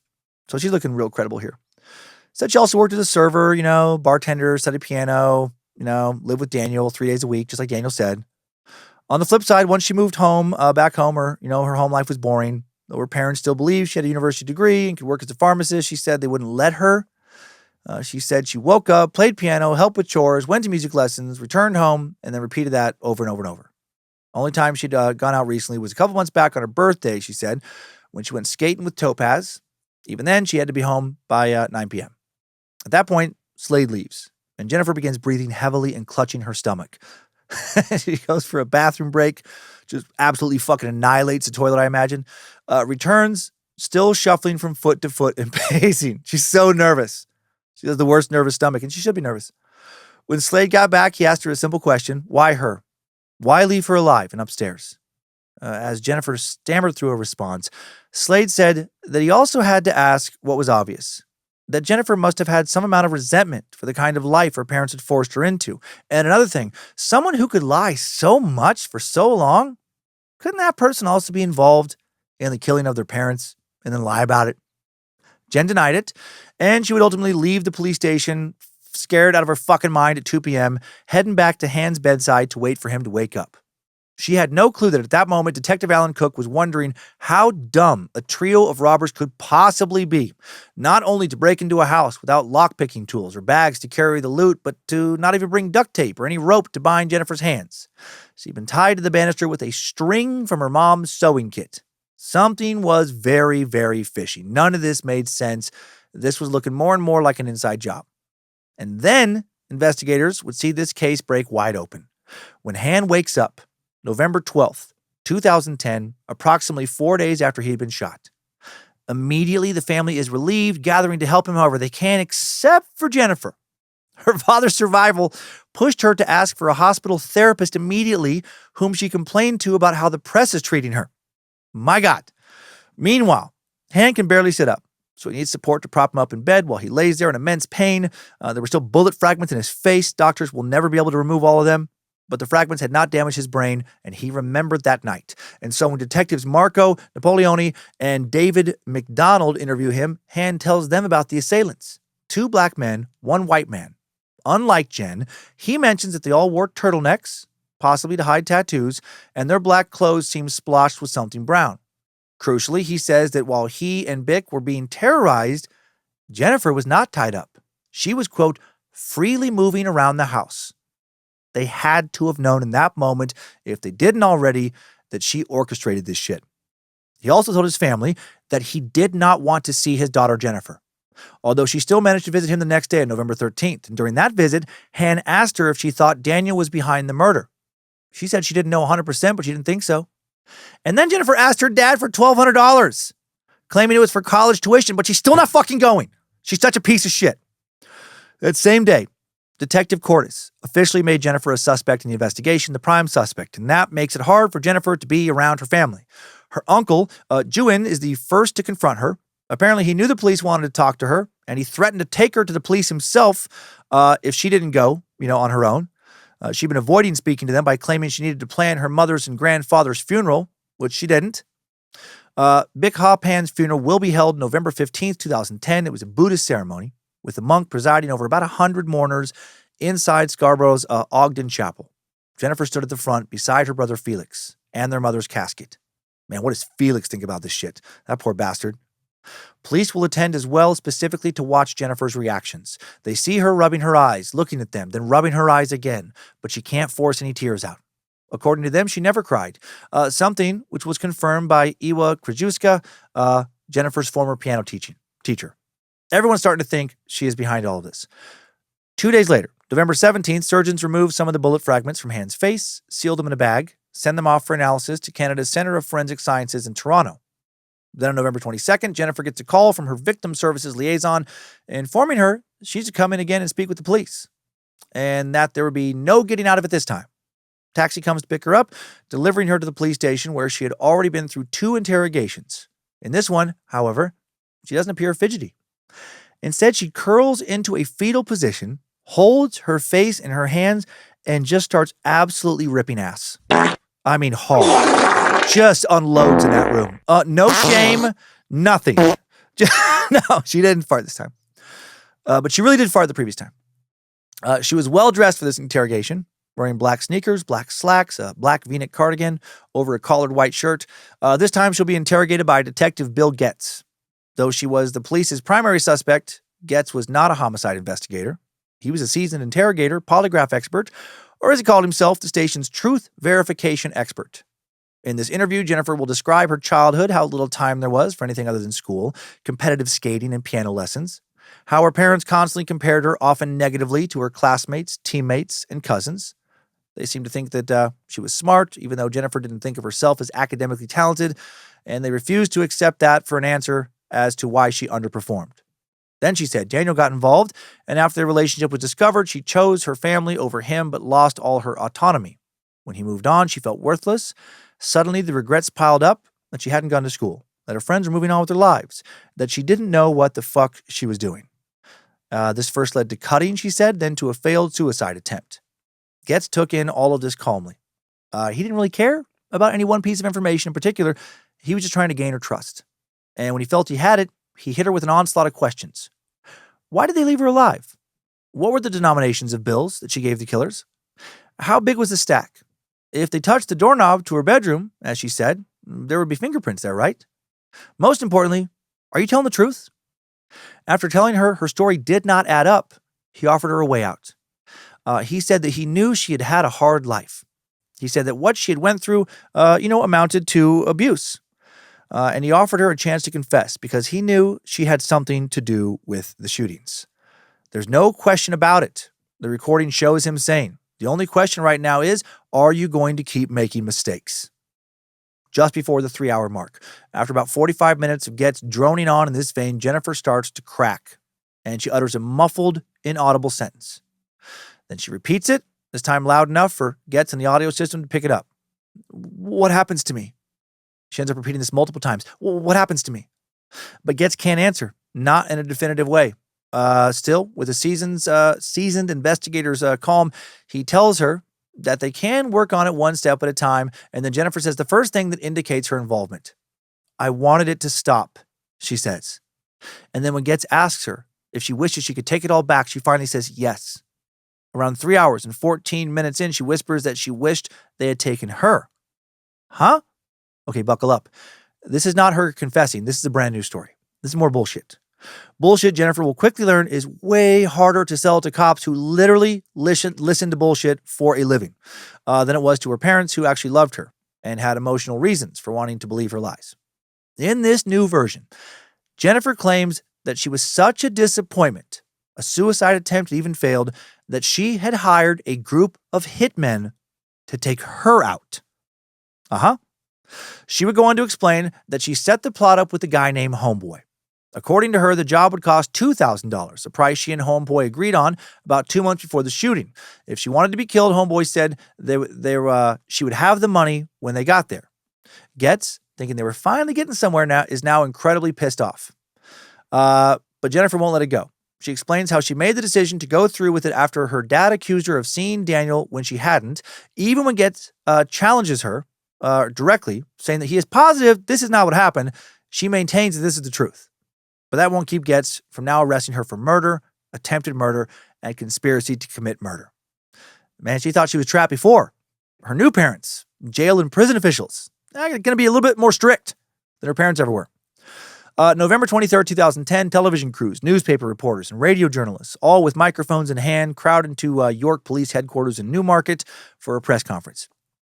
News of Jennifer's arrest was being broadcast on news channels across the city, province, and country. But while the police had Jennifer in custody, there were still 3 people that the police needed to find, the actual killers. All they knew was the men's physical descriptions and that they had driven a late model Acura. Meanwhile, a mere 6 hours after the press conference, just after midnight on November 23rd, one of those hired killers, Eric Curry, called another, Lenford Crawford. Records would later reveal that when Lenford finished his shift at midnight, hours after word of Jennifer's arrest hit the street, he ventured to the suburb of Mississauga before heading to Daniel's house in Ajax, a city 45 minutes east of Toronto. When he arrived around 2 a.m., his phone and Daniel's phone were in the same location for about 40 minutes. About 12 hours later, phone records show Lenford goes back to Ajax at 2:23 p.m. Daniel's phone used in the same tower. Then just before 11 p.m., Lenford's phone is in London, Ontario. Were they discussing what would happen to them if Jennifer ratted them out? Probably. Meanwhile, 2 days after Jennifer's arrest, November 25th, detectives Cordes and Cook received a snapshot from the call logs on Jennifer's iPhone.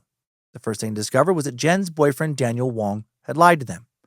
Despite the fact that he had told Detective Milligan he had not spoken with Jen recently, on November 8th alone, he'd engaged in 36 text messages and 14 separate calls with her. My God. There were also numerous other texts and calls to burner phones. One had come in at 6:12 p.m., another at 8:16 p.m., which had lasted 28 seconds. Then there was another lasting 1 minute and 42 seconds at 9:34 p.m. Finally, a call of over 3 minutes at 10:05 p.m. The home invasion had started less than 10 minutes after that at 10:13 p.m. Detectives tried to call the numbers, but nobody picked up. save for one person, Demetrius Mabels, who had no fucking clue what they were talking about. The only thing left to do was to visit the addresses associated with the numbers, and that's where they got a break. One phone was registered to Lenford Crawford's family home in Rexdale. Lenford agreed to be interviewed by the police, as long as they let him leave in time for his shift at work. The detectives asked him about everything they could and found no connection until Lenford mentioned Daniel Wong, calling him Bruce. He admitted that he might have talked to Jennifer while trying to get hold of Daniel, but denied having a conversation with her about anything of importance. He also said he was not involved in any way with the murder. And an alibi seemed to back him and back Daniel up.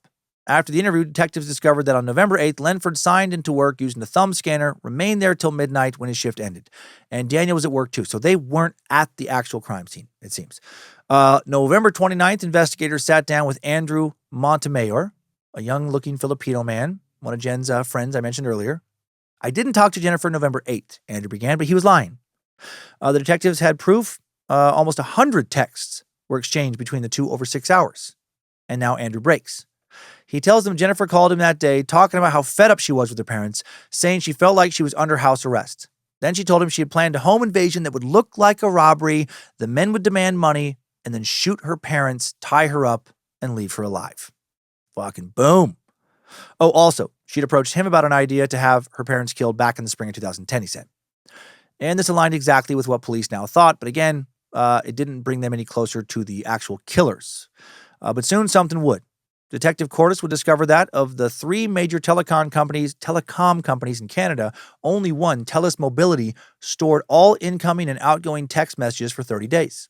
A burner phone number registered to Peter Robinson was a TELUS phone, and police were able to get its records in the nick of time. As they expected, it gave them a treasure trove of information. Police soon contacted two women whose numbers appeared on that phone as contacts, Georgia McQuaid, Francine Johnson. When they spoke to McQuaid, she typed the number into her phone. It came up with the name of a man she knew called Indian, but that was the only info she could provide. Francine, on the other hand, admitted that the number belonged to a man she knew by the name of David Milvaganum. We met him earlier. After running his name through the system, police discovered he was once arrested on fraud charges in Montreal. Not a smoking gun, but not a smoking gun either. On January 6th, Han Pan would mostly identify David Milvaganum in a photo lineup as one of the men who had shot him and his wife. He wasn't 100% sure since he wasn't wearing his glasses when he was attacked, but it sure looked like one of the men who had assaulted him. And then more evidence came in. When the cell tower records were finally sent over, police found that on November 9th, the Peter Robinson phone was traveling across Highway 401, which cut across the northern part of Toronto at 9:30 p.m. before heading northbound up Highway 404 towards Richmond Hill and Markham. While en route, the person using that phone contacted Lenford Crawford at 9:45 p.m., just after calling Jennifer Pan at 9:34 p.m. That meant that David Milvaganum was in communication with both Lenford and Pan. And there was something else. While reviewing surveillance footage taken from a camera located across the street from the Pan home, a sharp-eyed detective noticed that just prior to the Acura passing by, a light in Han's study was turned on. The time was 10:02 p.m. The light remained on for exactly 1 minute and 21 seconds and then was switched off. Was this a signal from inside the house that everything was a go? The grainy footage then showed the Acura driving up the road, turning at the street that runs kitty corner to the Pan home and parking out of view. In the moments prior to the gunman bursting into the Pan home at 10:13 p.m., another call came into Jennifer's iPhone from the Peter Robinson phone. During this call, both phones were pinging off the tower closest to 238 Helen Avenue. Then after the 3-minute and 23-second call, the Peter Robinson phone is turned off. The time was 10:09, right before the attacks. Did Jennifer give them the green light officially at this point? Confirm it. The men, 3 figures, are seen running up to the house at 10:13. The upstairs light comes on at 10:15. The men are in the house for 14 minutes before one man runs out at 10:30. Other 2 exit at 10:32, returning to the car, speeding off at 10:33. It's fucking incredible they have all this down to the minutes. It's so hard to get away with shit now. The video, this was, some years ago now. The video then showed police arriving, sirens blaring at 10:38. This all shows that the phone, other than the 15 minutes following the murder, was in almost constant use right at the time the car was making its way to Markham and back, directly before, directly after the murder. And there was one more thing. Someone, likely David, had texted afterwards that he was, quote, in a meeting with Kimball. So who the fuck is Kimball? Finding him would be like, in the words of one detective, finding a needle in a stack of needles. Luckily, though, they made another discovery. When one of the burner phones linked to Kimball texted someone, "Yo, bro, this is my new number," they asked who it was, and he didn't respond with Kimball. He responded with Sniper. Kimball was Sniper, and we've met Sniper. Digging into this, leads these investigators to Toronto Police Sergeant Sheila Ogg, who've been looking for Sniper for over a year now, and she told them that just 2 weeks before they contacted her, a man by the name of Eric Carty was identified by a traffic cop after the car he was a passenger in was pulled over, right? That's Sniper. Beside Carty was his good friend Lenford Crawford, who was issued a traffic ticket. The two men were then sent on their way. Not long after that, Eric's name would make the Royal Canadian Mounted Police's most wanted list in connection with a different murder case. With that, police were tipped off to his location, a hideout in suburban Brampton. He would escape, but left his asthma inhaler complete with his full name behind. On January 28th, police got a tip that he was at a food court in a Bromley city center. I'm not sure if I'm pronouncing that town right, that one. And they made their arrest. And all this is making Jen really, really fucking nervous. On February 24th, Jennifer writes Daniel a letter from prison warning him about the police investigation. "I really wish I could see you. Really wish I could see you, at least, talk to you. I worry about you in here. How are you doing?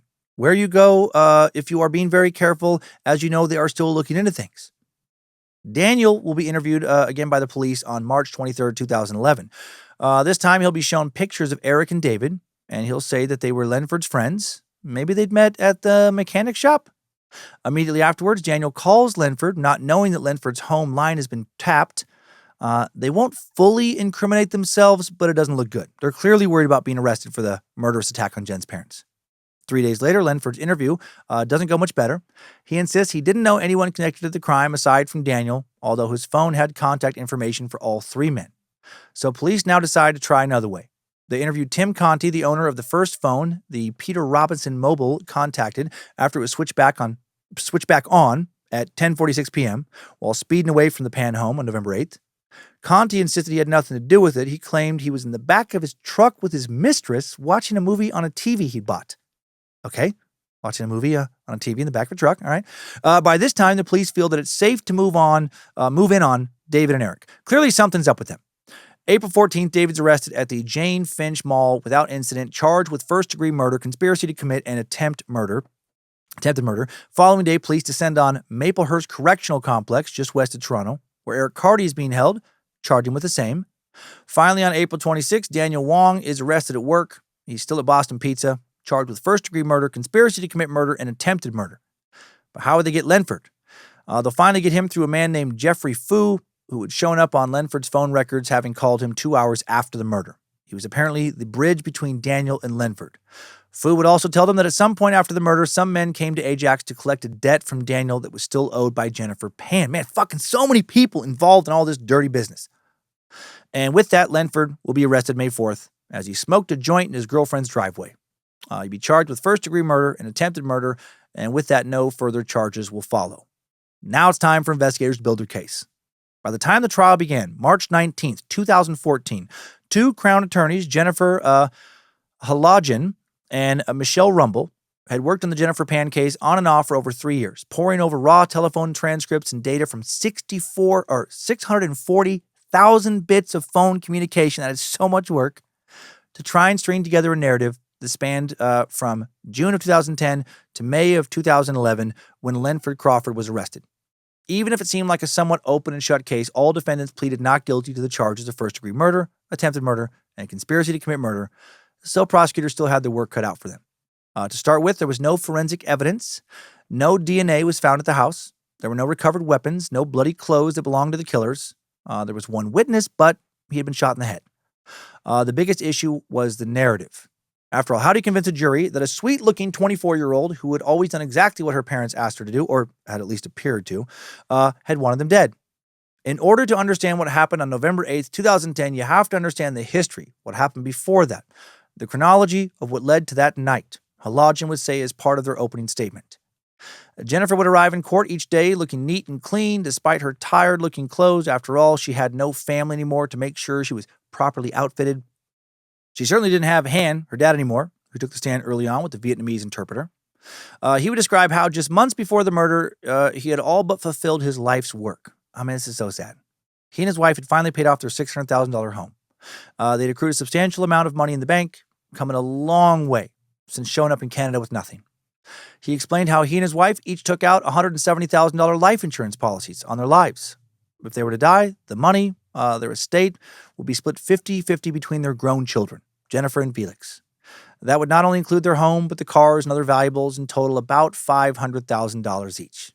They had sat their children down and explained how it would work, including an additional policy taken out on Jennifer with Felix as the beneficiary. He described how, although he had never attended his daughter's high school or university graduations, she had spent a significant amount of time telling him how her education was playing out. She told the family she was admitted to Ryerson, and a few months after that, she left home and came back in the evening, he narrated. My wife said if she kept on like that, it would be hard for her, so Jennifer said she shared a room with a friend in downtown Toronto. My daughter said that to become a pharmacist, she needed to be admitted to the University of Toronto, and she told me she was admitted. So many times I wanted to ask about my daughter's studying, but my wife said, don't interfere. He talked about how Jennifer would stay home Thursday and Friday nights before leaving again on Saturday, telling her family that she was doing volunteer work with sick children. Bick would transfer money into her account when she needed she needed it, and soon Han began to feel like something wasn't right. Finally, everything came out into the open, all the lies, and Han told Jennifer to call off her relationship with Daniel Wong and go back to school. She would live at home. She wasn't allowed to use the car. Jennifer had agreed, and Han thought that was the end of it. He claimed that he thought his family was very happy. After all, he said, how he treated Jen was no different than how he himself had been raised. Jennifer's lawyer, Paul Cooper, now tried to discredit Han because of the injury he had suffered, basically that he couldn't recall events correctly because of his head wound. But no one bought that. He seemed pretty fucking clear-headed. Next up was Jen's younger brother, Felix. The tall, bookish young man told the court that he'd actually heard about the life insurance policy from his sister. She was the one who was focused on it, not his parents. He also noticeably would not look at Jennifer as she moved about through the courtroom. He clearly thought she was fucking guilty, right? Just like his dad did. Jennifer herself would take the stand on August 19th, 2014 to give her version of events. She didn't fart. At least no one heard if she did. She probably did. She probably did some silent ones, but I don't know that for sure. She told the court that she was furious with her dad for neglecting and isolating her in the summer of 2010, when she was 24 years old. Seeking out her friend's advice, Jennifer said she eventually stumbled upon Andrew Montemayor, her old elementary school classmate. He had long had a crush on her, and she spent hours on the phone with him, seeking a way to get rid of the stresses in her life. But soon after she allegedly hatched a plan with Andrew's roommate, Rick Duncan, in which he would shoot her father outside his work, she said, it became clear that Rick had ripped her off for the $1,500 she paid him. Despite trying to call him countless times, he was no longer answering his phone. I spoke with him over the phone to see if he'd gotten his hands on a gun a few times, she said, and he then stopped answering my phone calls. I tried calling Andrew. He said he had moved out of Rick's home. He kept making excuses for Rick. I knew it was a sham. Both Andrew and Rick would deny that any of this ever happened. Jen said that it was this plot that kept her from withholding the truth from police during her interviews, frightened that if they found out about it, they would suspect her in the events of November 8th, of course. She said she contemplated suicide, then wanted to find another less shameful way to die, as well as one that would still provide Felix with the money from the life insurance policy. Totally. She did what she did to protect and help her baby brother. Always looking out for baby brother. She said she hatched a plan for Homeboy to kill her, agreeing to pay him $10,000 for the self-hit, but then she changed her mind. Throughout September and October, Jennifer's family lives improved after the Pans traveled to the U.S. for a wedding, and she and her mom and her aunt went to Montreal for a weekend jaunt. Her spirits were also buoyed by an early acceptance into college and the positive attention she got from her family, but Homeboy wouldn't let her out of the contract without paying an $8,500 cancellation fee. You know, you got to read the fine print when you're hiring a hitman. It's the hidden fees that'll kill you. She said it got, pun not intended.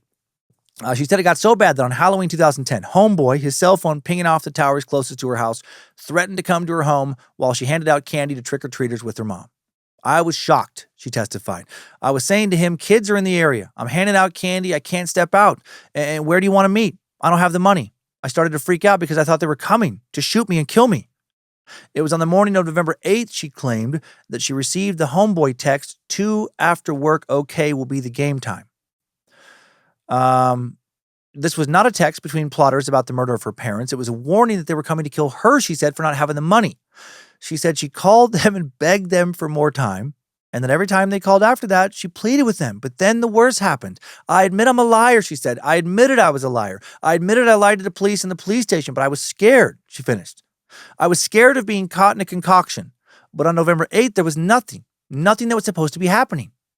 When pressed by the prosecution, Jennifer simply said that her stories to the police, the many times she lied, happened because she was too frightened and frazzled to tell the real story. I love that the fucking liars, like people who lie a lot, they fall back on that. Yeah, but I was scared. I was nervous. Fuck you. Fuck. Who gives a fuck? Yeah. That's why like fucking decent people push through that fear and like, okay, I'm sorry, I fucked up.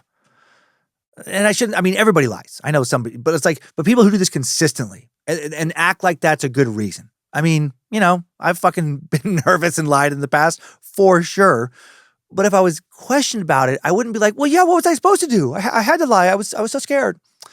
Okay, now in the courtroom, nobody believes her, right? She's an admitted chronic liar, obviously is lying again. Her story made no fucking sense, right? That she had a murder plot. She made one, but then regretted when one was actually carried out. That she had lied for nearly all of her adult life, but in this one instance, she's telling the truth, right? The collective reaction from everybody's just like, get the fuck out of here. After her testimony, one of the lawyers for the defense, Edward Sapiano, counsel for Eric Carty, suffered a health crisis, and it was decided that Eric's case would now be severed from the rest and given a new trial. This at least gave Paul Cooper, Jennifer's lawyer, the opportunity to refer to him as a psychopathic killer with a bad shot, trying to pin the full plot on him, because he's not there, basically. He now argued that Eric, hungry for money and unwilling to wait for Jennifer's cancellation fee, took it upon himself to rob the Pan's home, then in rage shot Han and Bick. The other lawyers would follow suit, with Peter Bodden, David Milvaganam's lawyer, arguing that David was little more than a go-between for Eric and the other conspirators. Ultimately, this trial would take 10 months, with the jury sequestered for the 4 days it took to reach its verdict. I lived with daily thoughts of this crime, said the foreman, Patrick Fleming. Graphic coroner photos of bullet holes through flesh, the bloody crime scenes, and the chilling testimonies. On December 13th, 2014, Jennifer Pan, Daniel Wong, David Milvaganam, and Crawford are all found guilty of first-degree murder, attempted murder, and conspiracy to commit murder, and sentenced to 25 years to life in prison. Before the jury delivered the verdict, Jennifer appeared almost upbeat, smiling and playfully picking lint off her lawyer's robes. She seemed to truly think her lies had worked, that she was going to get away with it. When the guilty verdict was delivered, she was stunned. She looked like she was in shock and showed no emotion. But once the press had left the courtroom, she started to weep and shake uncontrollably. And she had reason to weep. Right, the earliest she'd be able to get out was in 2035 at the age of 49. Daniel Milvaganam and Crawford each received the same sentence. The judge also granted 2 non-communication orders, one banning communication amongst the 5 defendants until Carty's trial is complete, and a second between Jennifer and her family at the latter's request, effectively preventing Jennifer from speaking to her father or brother ever again. Her lawyer addressed the order in court. Jennifer is open to communicating with her family if they want to. They don't. At the sentencing, her father, Han, and brother Felix both wrote victim impact statements. When I lost my wife, I lost my daughter at the same time, Han wrote. I don't feel like I have a family anymore. Some say I should feel lucky to be alive, but I feel like I am dead too. Fucking poor bastard. Han explained how he was now unable to work due to his injuries. In addition to ever-present anxiety attacks, insomnia, and nightmares, he's in constant pain. He gave up gardening, working on his car, music. Nothing brought him joy anymore. He couldn't bear to live at home anymore. Too many bad memories there. He was living with a relative nearby. Yet he seemed to still want a better life for Jennifer. He said, I hope my daughter Jennifer thinks about what has happened to her family and can become a good, honest person someday. Also said that he and his son Felix were rarely talking, and when they did, Felix didn't want to hear his sister's name being spoke. Felix, meanwhile, moved to the East Coast to find work with a private tech company, escaped the stigma of being a member of the Pan family. Unsurprisingly, he suffered from severe depression. He expressed zero interest in ever seeing his sister again. Jennifer would be incarcerated at the Grand Valley Institution for Women in Kitchener, Ontario. Daniel Wong, previously held in Lindsay, was transferred to Collins Bay Institution in Kingston, while Milvaganam would serve his sentence in the Atlantic Institution in Reno, New Brunswick. Crawford would serve at Kent Institution at Agassiz, British Columbia. In the following months, Felix would request a restraining order to ban Jennifer from any further contact with him. Apparently, she kept trying to. It was granted. She was also banned from ever contacting Daniel Wong again. Man, December of fucking poison. December of 2015, Eric Carty received an 18-year sentence after pleading guilty to conspiring to commit murder with eligibility for parole after 9 years. But then he died in prison in 2018 at the age 38. News outlets never gave an official cause of death that I could find, only saying that he had been found dead in his cell. He previously was stabbed in prison. Maybe somebody got to him again. In May of 2023, the Court of Appeal for Ontario granted an appeal by Jennifer and her 3 co-conspirators on the first-degree murder charge and ordered a new trial. In essence, the courts found that the trial judge made a legal error when instructing the jury. The jury was told to only consider 2 specific pathways to convict for first-degree murder and were not allowed to consider second-degree murder or manslaughter. These are lesser included offenses, meaning there were possible verdicts that fit the facts of the case but carried lower penalties that were not considered. They did, however, uphold the convictions for the attempted murder of Han Pan, which also carried a sentence of 25 years to life for Jennifer. So it's not going to affect anything. The Supreme Court of Canada actually upheld the Court of Appeal's decision in April of 2025, holding a 7-2 majority opinion written by Chief Justice Richard Wagner. Finally got a dick in the suck. That given the evidence presented at trial, a reasonable jury could have concluded that the plan was to kill only Han. If that was true, then the killing of Bick may not have met the legal definition of first-degree murder. And thus, because the jury wasn't allowed to consider the lesser charge, the trial was unfair. So, might Jennifer get out of jail before her potential parole in 2040? No, probably not. She still hasn't taken any responsibility for what she did, by the way. She has never admitted to hiring her mother's killers. She's such a fucking narcissist. And now let's head to the recap. Good job, soldier. You made it back. Barely.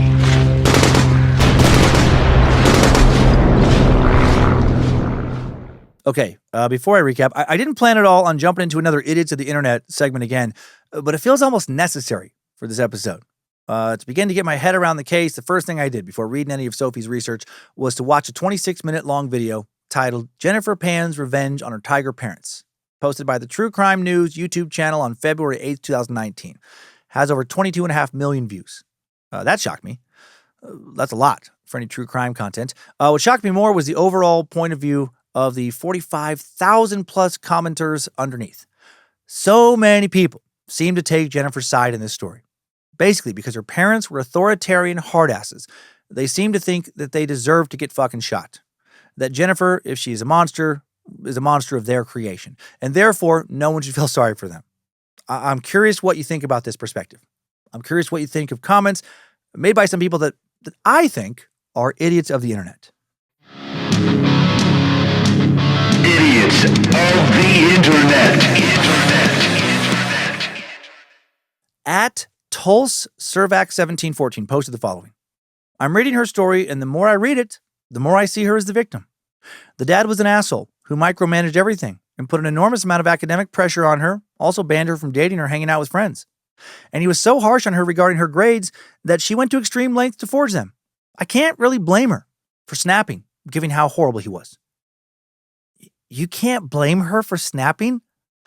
She hired hitmen to kill both her fucking parents so she could get their life insurance money, savings, and house when she's 24 years old and is still living with them and off of them. He never beat her, never molested her. Was he a dick? Yeah, probably.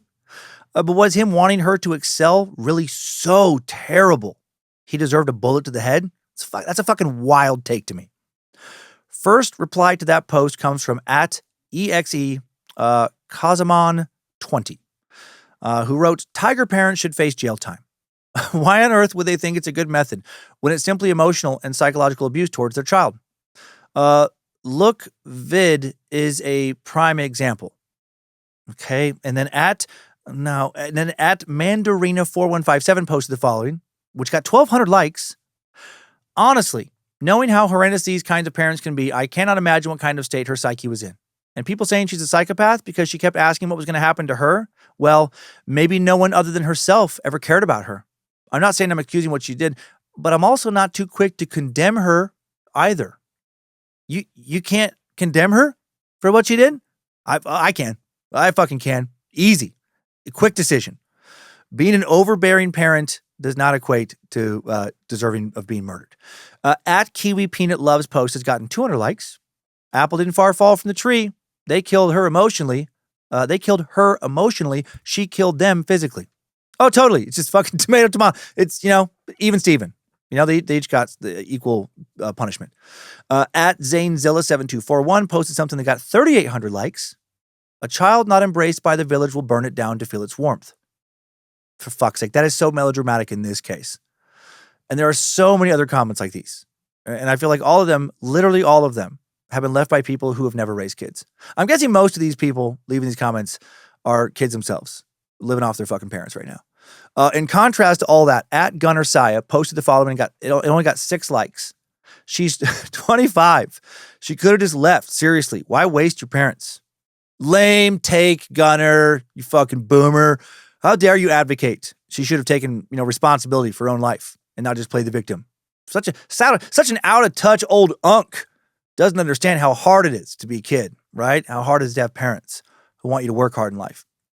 In addition to a lot of the comments I find idiotic, I will say a lot of funny people in this comment section as well. At XTarez posted, "This is a true Asian dad, coming back from the dead and coma to make your life miserable." at Katori posted, "Her father after waking from coma.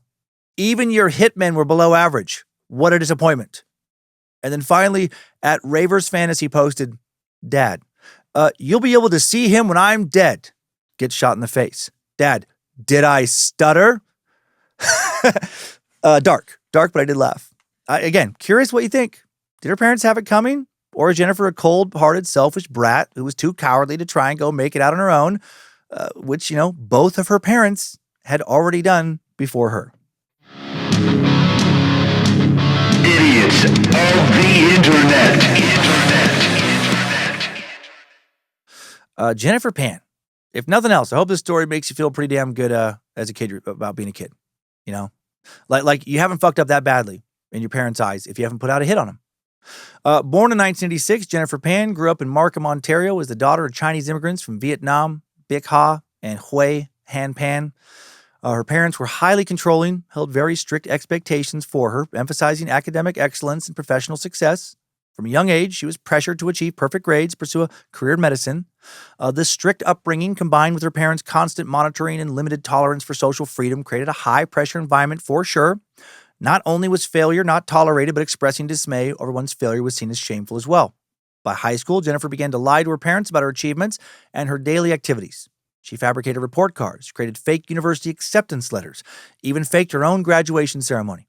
She told her parents she was attending Ryerson University, later the University of Toronto, though in reality she would never graduate high school, or she hadn't, and at that point, and was either working alongside her secret boyfriend, Daniel Wong, at Boston Pizza, or at a cafe, or giving piano lessons. On November 8th, 2010, what seemed at first like a random home invasion found Bic Ha Pan murdered execution style, while Hue Han Pan survived with significant injuries. Police found it odd that the so-called robbers had resorted to such extreme violence. Why hadn't they brought a lockpick? Why hadn't they taken some easy-to-take loot?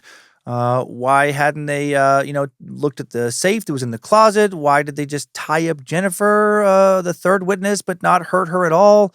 Why didn't they bring stuff to tie someone up? So many questions. Over the course of the investigation, police kept coming back to Jennifer. She was jumping interrogations. And flatulent, I might add. She was, couldn't keep her story straight about what happened or what the assailants wanted. Claimed not to know anything about the attack, but clearly did. In fact, she had orchestrated the entire thing. She was completely free while her parents were assaulted, led down to the basement, shot in their heads. So rest easy that no matter how strict your parents are, or were, you probably didn't pull a Jennifer Pan. On the other hand, it's important to acknowledge that Jennifer's parents weren't simply strict. They had created a world where status was the most important form of currency. Gain status and you gain a meaningful place in the family, lose it and you might be forced out.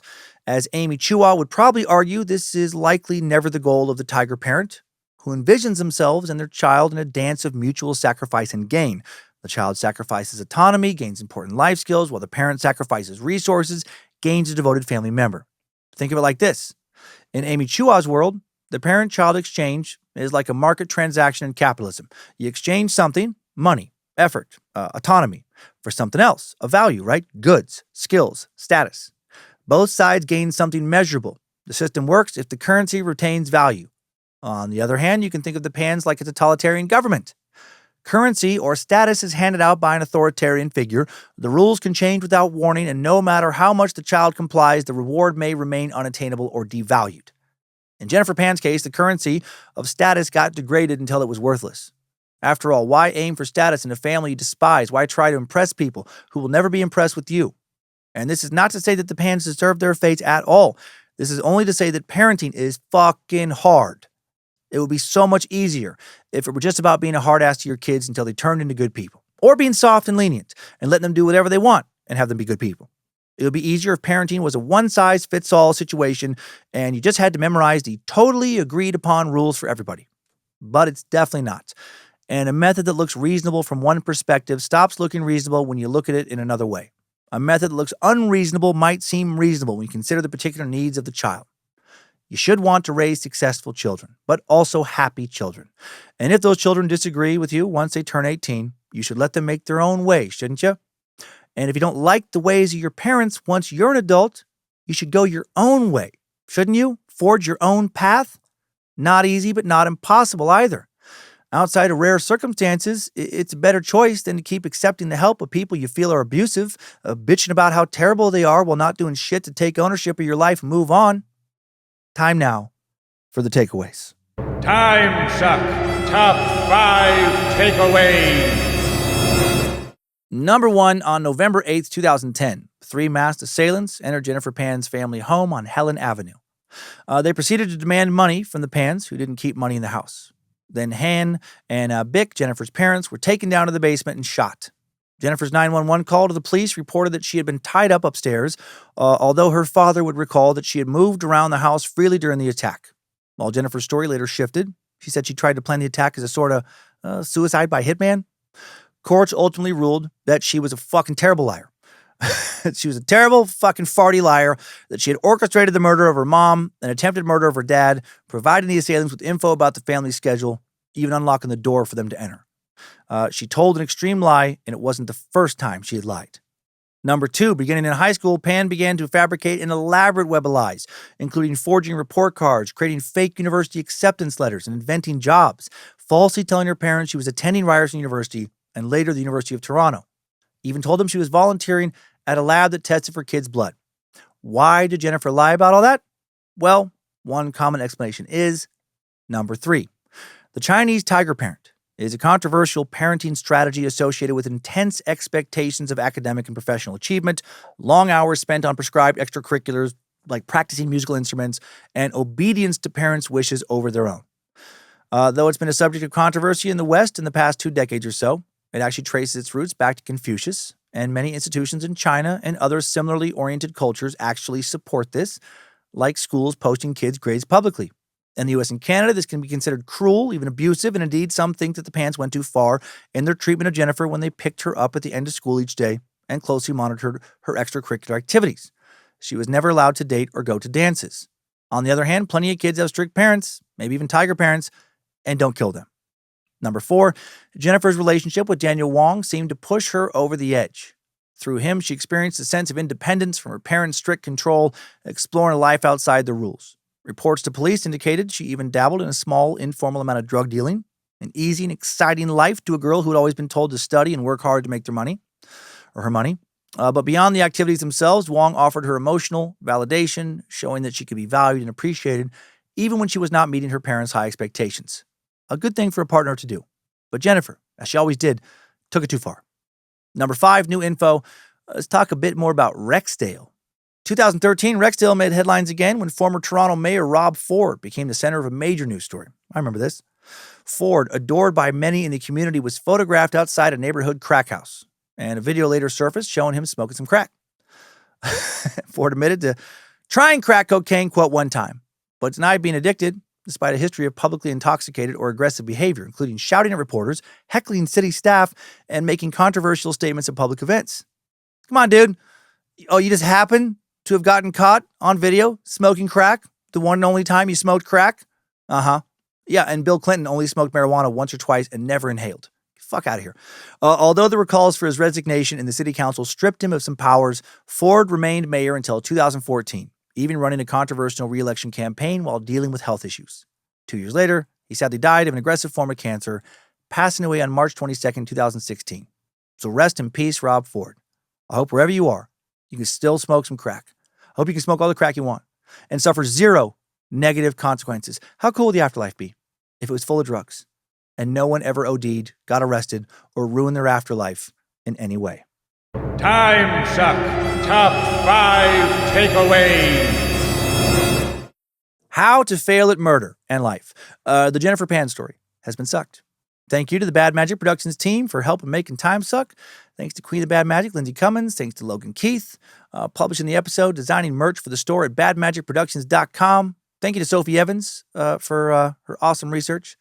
Also, thank you to the All Seen Eyes, moderating the Cult of the Curious private Facebook page, the Mod Squad for making sure Discord keeps running smooth, and everybody over on the Timesuck subreddit and Bad Magic subreddit. And now let's head on over to this week's Timesucker Updates. Updates? Get your Timesucker updates. Our first message today from those sent in to Bojangles at timesuckpodcast.com comes from Marvelous Meat Sack Matt Baker, who sent in the following with the subject line, following message with the subject line of PSA for Science. Hey, Cult. Felt compelled to message about a conversation that I have had consistently at work and in my personal life, and thought I would share my thoughts in case anyone needed to hear them. I work at a clinic where we get an incredible mix of economic levels, education levels, and to be brutally honest, intellect levels. Before that, I survived the trenches that COVID threw at us and was radicalized against the American healthcare system while working from within. It does some good, but it doesn't do what it was designed to do other than make money. The one constant I lean on is science. Science is the most powerful tool we have against nature and its desire to kill us all. That's a great sense. The most misunderstood part of science is its ability to be self-correcting. There's nothing scientists love more than to dunk on other scientists who get shit wrong, and it's important that it continues to happen. This is the only way we get stuff correct and fix the imperfections over time. My colleagues and I have a big concern now that it seems like science is under attack, not scrutiny, not fact-checking, but pure attack. Science is not biased when used correctly. It is not political. Science can be best described as the attempt to put a saddle on the world around us.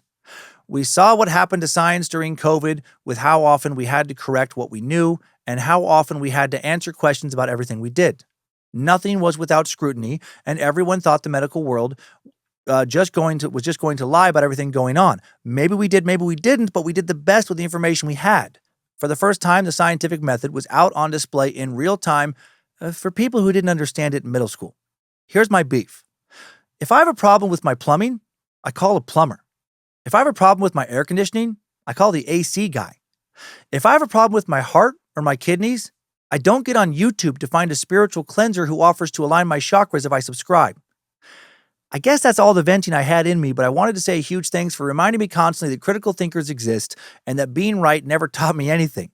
Here's to a year of being wrong in the best ways. Sincerely, Matt. Oh, man, thanks, Matt. So many good things there. Love your analogy at the end there. That's my favorite part. I've used a similar analogy in my personal life many times for years.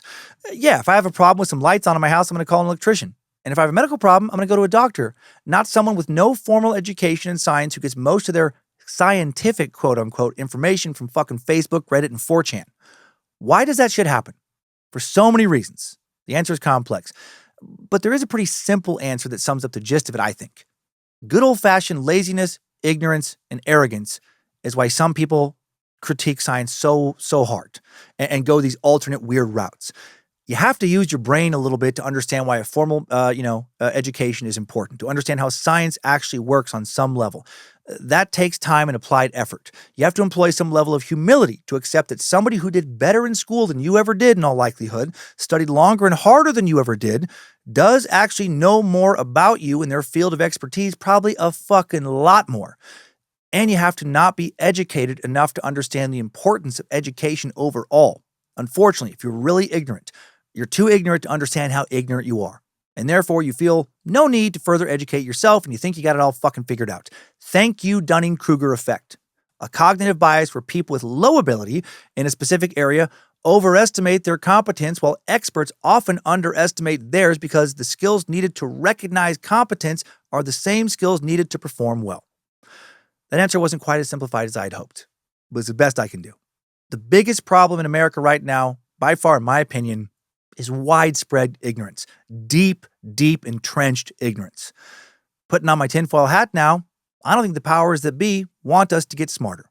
An ignorant population is much easier to manipulate and control than an educated one, right? Simple slogans without fucking evidence, that sells to the ignorant crowd.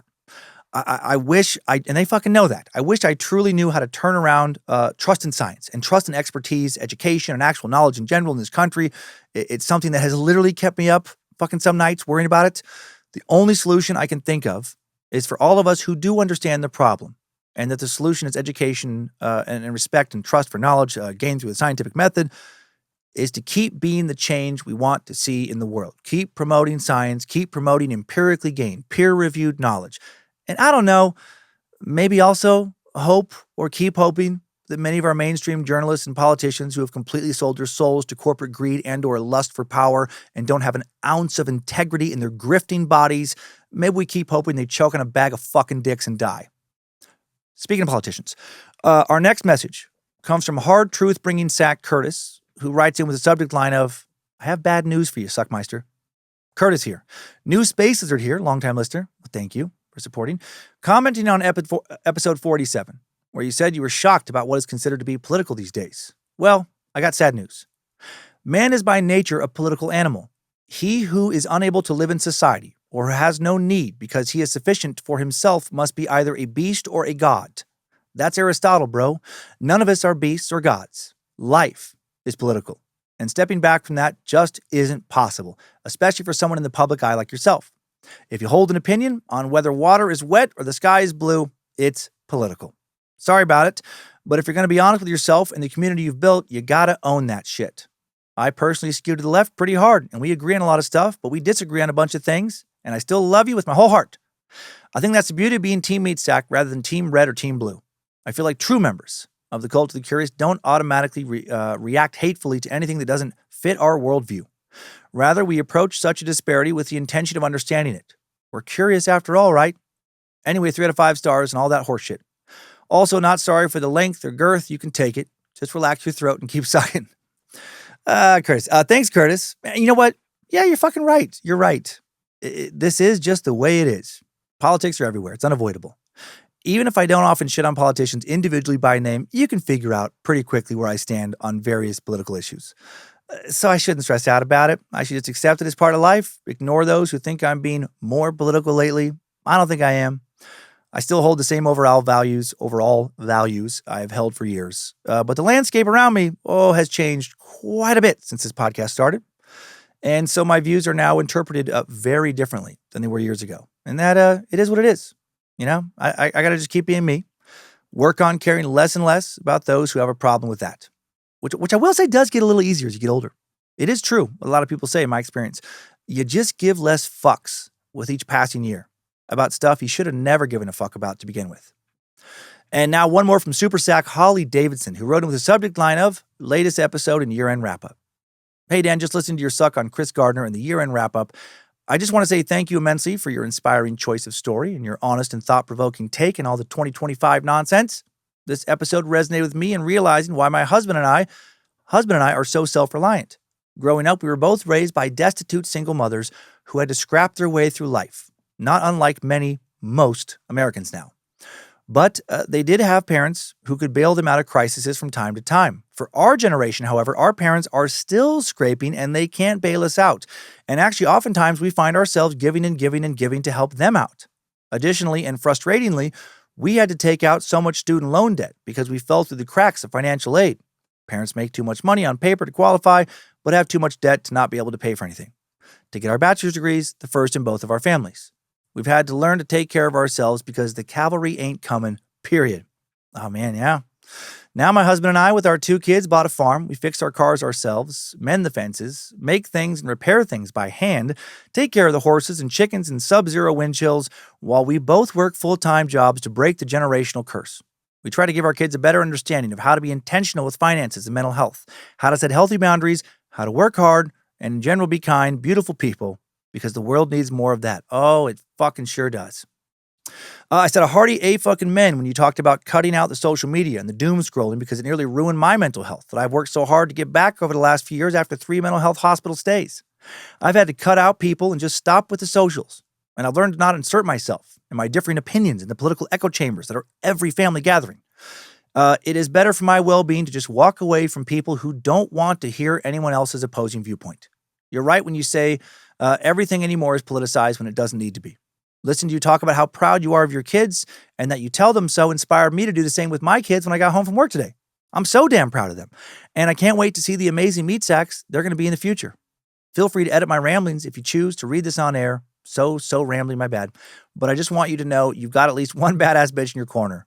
Cheers to the year to come. Keep up the great work. From the frigid, treeless prairie of South Dakota, Holly. Holly, no editing was done. No editing needed, you badass bitch. And you really are. Man, good on you for busting your fucking ass, you and your husband, to get where you've gotten, and for clearly loving your kids as hard as you do. Yeah, and as far as walking away from political conversations at family gatherings, yeah, I get it. You know, I'm trying to get better. I'm always working on something. I'm trying to get better about picking my battles. You know, if I think I can change somebody's opinion, well, I'll share something, you know. If someone says something that really offends me, you know, I'll push back. If I think they're very, very wrong, I might try and correct them sometimes. But other times, I do think, what the fuck am I doing? Nothing I'm going to say is going to change the mind of this, you know, like cousin or uncle I see once or twice a year at most anyway. Sometimes it is actually okay just to walk away and disengage. It doesn't mean you don't care. Doesn't mean you're not trying to make the world a better place according to your own perspective. It just means you don't have to be in fucking battle mode all the time. What's that saying? You catch more flies with honey than with vinegar? So much truth there. I fucked that one up a lot. It was a hard one for me to follow, but I try. You know, going off on somebody with different viewpoint, it does rarely get them to change their minds, in my experience, as satisfying as it can be just to yell at somebody. Keep being a satisfying feeling. You know what I mean? Keep being a solid sack, Holly. Keep embodying the values you'd like to see in others. Keep working hard. I'm rooting for you. I'm rooting for you to not have to work so hard soon. Maybe enjoy the fruits of your labors. Keep loving your kids with all your heart. Teach them, whatever you can to help them be the best people they can be. The world does, like you say, need more people like that. Hail Nimrod. Thanks, time suckers. I needed that. We all did. Well, thank you for listening to another Bad Magic Productions podcast. Be sure and rate and review Timesuck if you haven't already. Don't hire hitmen to kill your parents while you still live in their fucking home and are financially dependent on them at the age of 24 years old this week.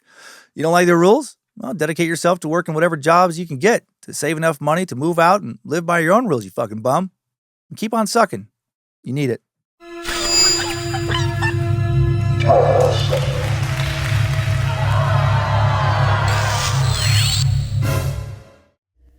Bad Magic Productions. Okay, how about a few more comments from the same video I pulled comments from for the idiots of the internet now. At Palmer Eldridge posted, I hope all parents are watching this, all caps, very carefully. Okay. Oh, all right. Easy fucking drama. At Remisery posted, I think this is pretty funny. Jennifer Pan, quote, I'm a survivor victim. Hand pan, quote, Uno, reverse. Okay. That was well played.